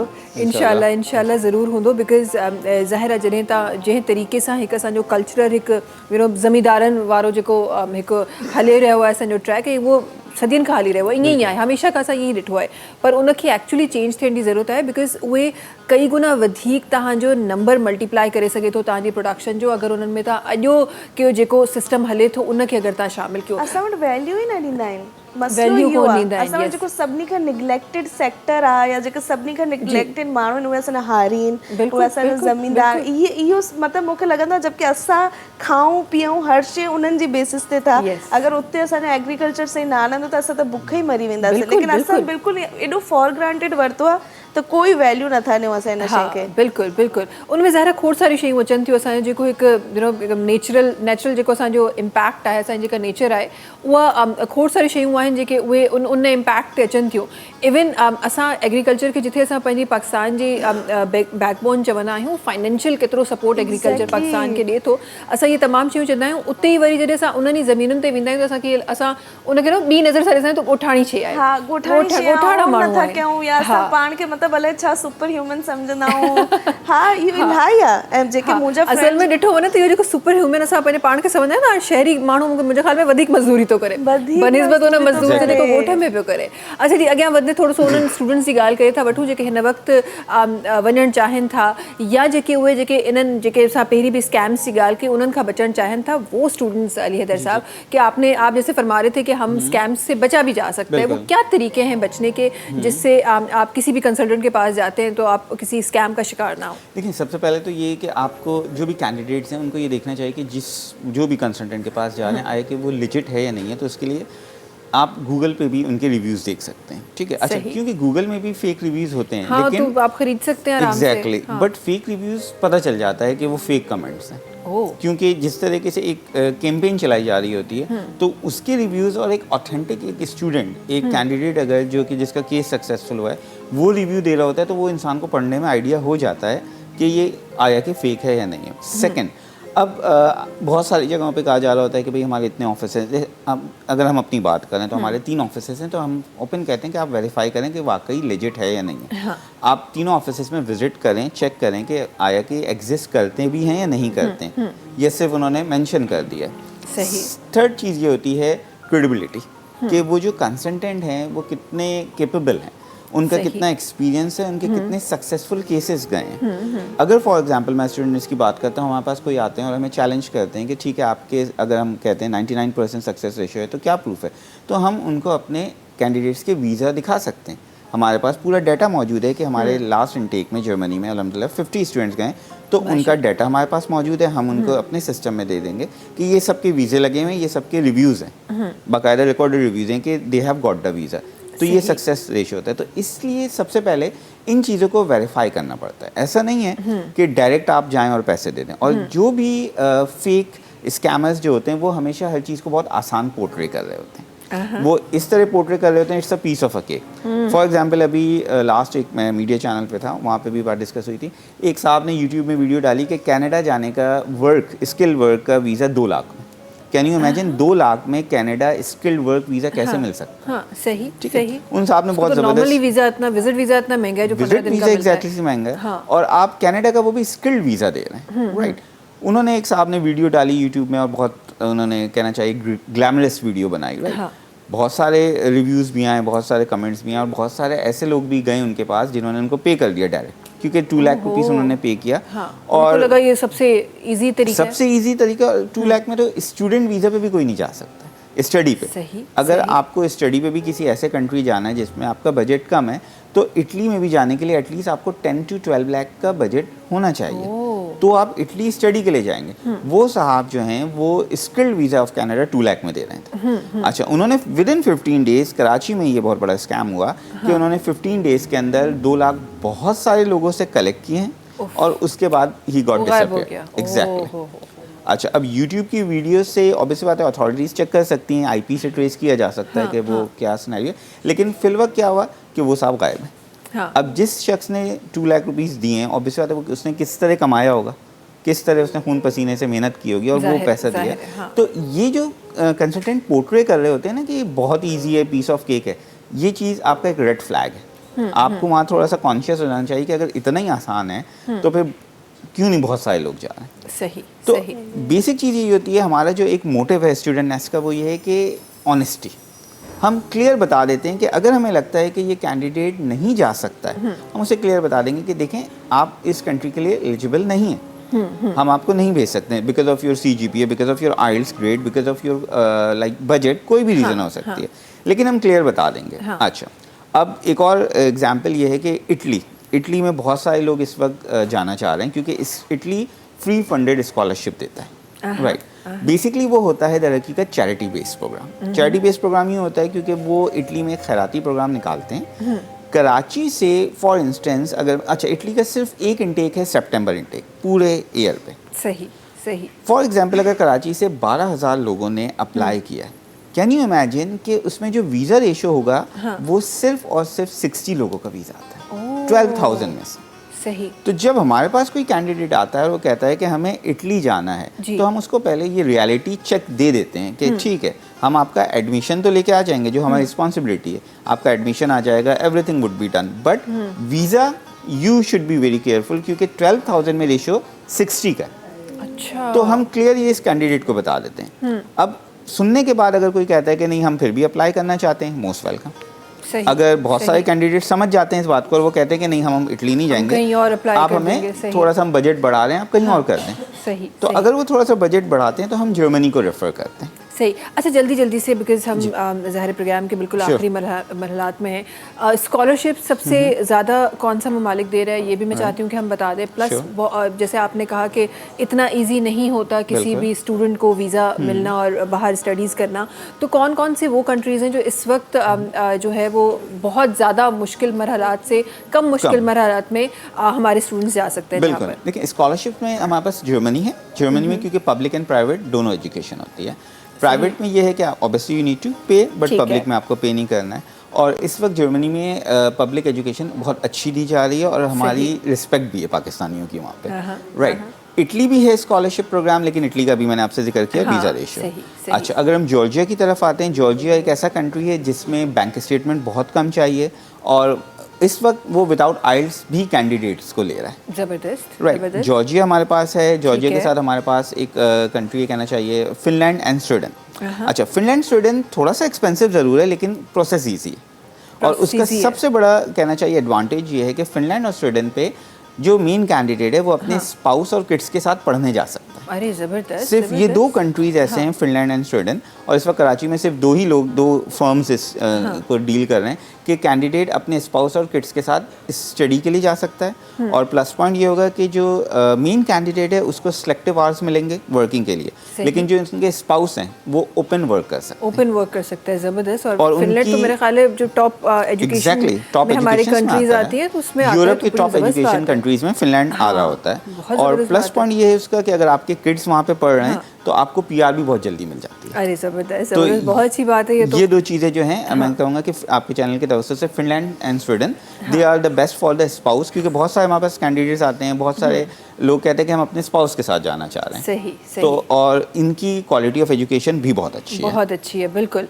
सो आई एम श्योर तो खोड़ सारा अहिड़ा जेके व्यूअर्स खे ॾिसी रहिया आहिनि या स्टूडेंट्स या तव्हांजे करीब अगर कोई स्टूडेंट आहे जेको वञणु चाहे तो उन्हनि जे लाइ इहा नॉलेज इलाही ज़रूरी आहे। ऐं जॾहिं बि कंहिं कंसल्टेंट वटि वञो, हिकु असां सभिनी जो इहो ई कंसर्न हूंदो आहे त को स्कैम न थी वञे, बिकॉज़ ज़ाहिर तव्हां उते वेही डील न करे रहिया हूंदा आहियो, को विच में ज़ाहिर हिकु थर्ड पार्टी हूंदी आहे जेका डील करे रही हूंदी आहे। सो तव्हांखे इन्हनि सभिनीनि शयुनि जो ख़्यालु रखी ई कंहिं वीज़ा एप्लीकेशन जे लाइ वञिणो आहे। थैंक यू सो मच साईं टिनी महिमाननि जो असां गॾु So हुजण जे kind of लाइ, you. प्रोग्राम में शामिल थियण जे लाइ। Thank you. आख़िर में हिकु दफ़ो ॿीहर सां संतोष जी आवाज़ शामिल करे रहिया आहियूं। छा शामिल थी रहियो आहे संतोष? आखिर में मेविश मैडम ॾिठो वञे त अल्फाज ही सब कुछ होते हैं, दिल जीत भी देते हैं, दिल चीर भी देते हैं। हिते तमामु हिकिड़ी इंटरफेथ हारमोनी जे हिसाब सां हिकिड़ो असांजो बहितरीनु शाइर रहियो आहे, उनजी पहिला हिसाब सां फ़क़ीरी, असल फ़क़ीरी छा आहे उन में ॿुधायो उन जो आपके लिए सर एक इंशाल्लाह शामिल कंदासीं। ऐं जी तव्हांखे हिकु दफ़ो ॿीहर ॿुधाईंदा हलूं त टपाल मेज़बान जेका संजी नंबर 1 चाहे आहे पंहिंजे सार्फ़िन जे लाइ हिकु ॾाढी ज़बरदस्त कैंपेन खणी आई आहे, जंहिं तहत तव्हां कढी सघो था खोड़ सारे क़ीमती इनामात। करिणो तव्हांखे छा आहे, टपाल मेज़बान जो पैकेट ख़रीद ॾींदो आहे, उनजे अंदरि कूपन मौजूदु आहे जंहिंमें पंहिंजूं तमामु डिटेल्स फिल करणियूं आहिनि ऐं उनखे विछड़णो आहे टपाल मेज़बान जश्न जमालो जे क़रीबी ड्रॉप बॉक्स में। ऐं तव्हां बि शामिल थी वेंदो टपाल मेज़बान जश्न जमालो टीवी शो में। इंशाल्लाह मुलाक़ात तव्हां सां सुभाणे कंदासीं। तेसि ताईं जे हिन प्रोग्राम में असांखे ॾींदा इजाज़त हिन गाने सां गॾु। अल्लाह हाफ़िज़। हाँ जी, कुर्बान में उनकी बख्शिश पे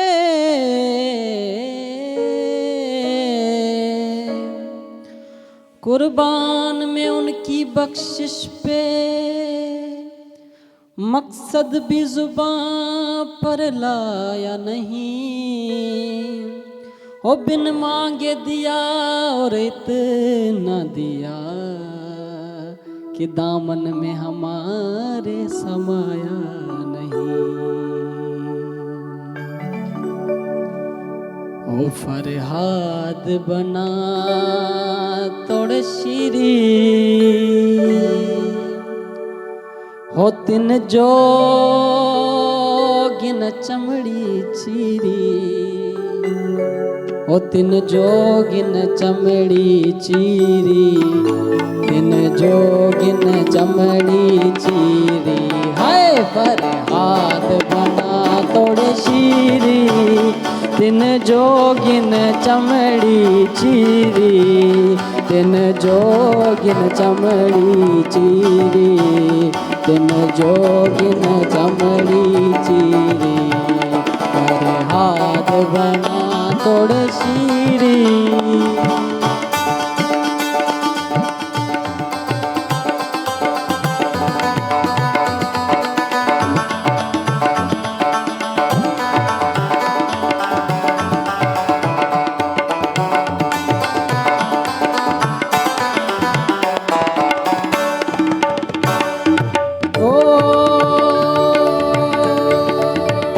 हथ तिलक लगावण आया,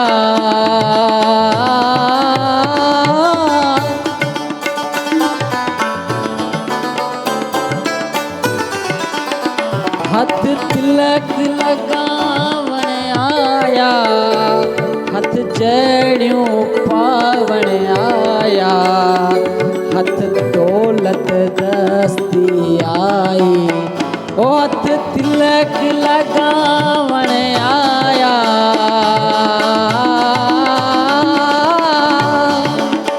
ओ हथ तिलक लगावण आया, हथ जड़ियों पावण आया, हथ मंदर ठायण आया, हथ मंदर ठायण आया। हथ तिलक लगाइण आया, हथ जड़ियों पाइण आया, हथ मंदर ठाहिण आया। अॻियां चए थो ओ हथ आई पूजा पीरी, पर आई न हथ फ़कीरी, पर आई न हथ फ़कीरी, पर आई न हथ फ़कीरी, पर हाथ बना तोड़े शीरी, तिन जोगिन चमड़ी चीरी, तिन जोगिन चमड़ी चीरी, तिन जोगिन चमड़ी चीरी।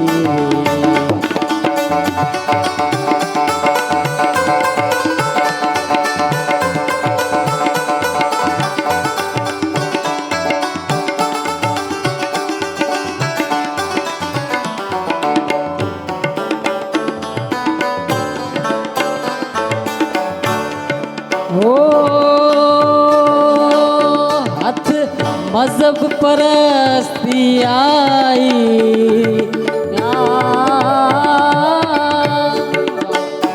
हथ मजहब परस्ती आई, हथ शोहरत हस्ती आई, हथ दौलत दस्ती आई, हथ दौलत दस्ती आई।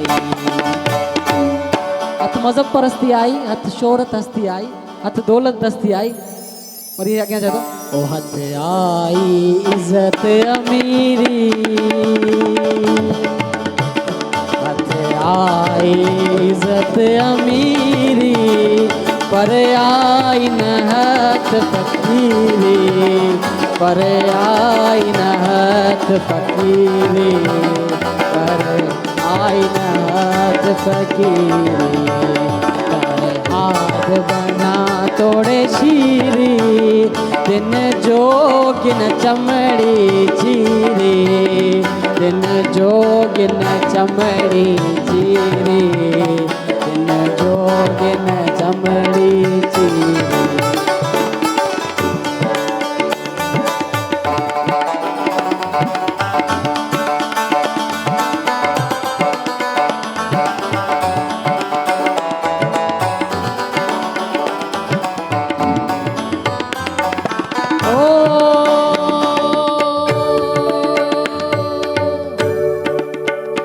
हथ चेलियों चेला आया,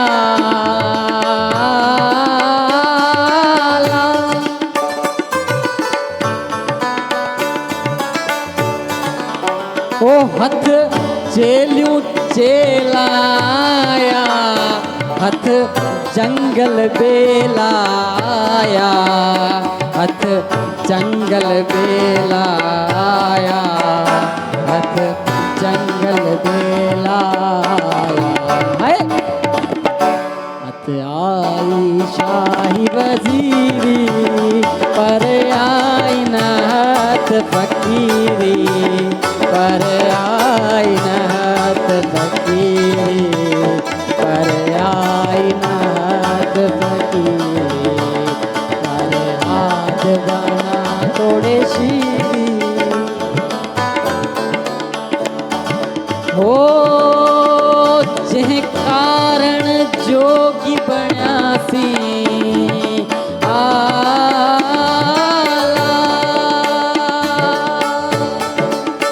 हो जिह कारण जोगी बण्यासी ऐं भगवा वेस कयासी ऐं भगवा वेस कयासी ऐं भगवा वेस कयासी पहलाज पंडित में प्यासी पहलाज पंडित में प्यासी हथ आई दिल दगीरे हथ आई दिल दगीरे हथ आई दिल दगीरे पर हाथ बना तोड़े शीरी पर हाथ बना तोड़े शीरी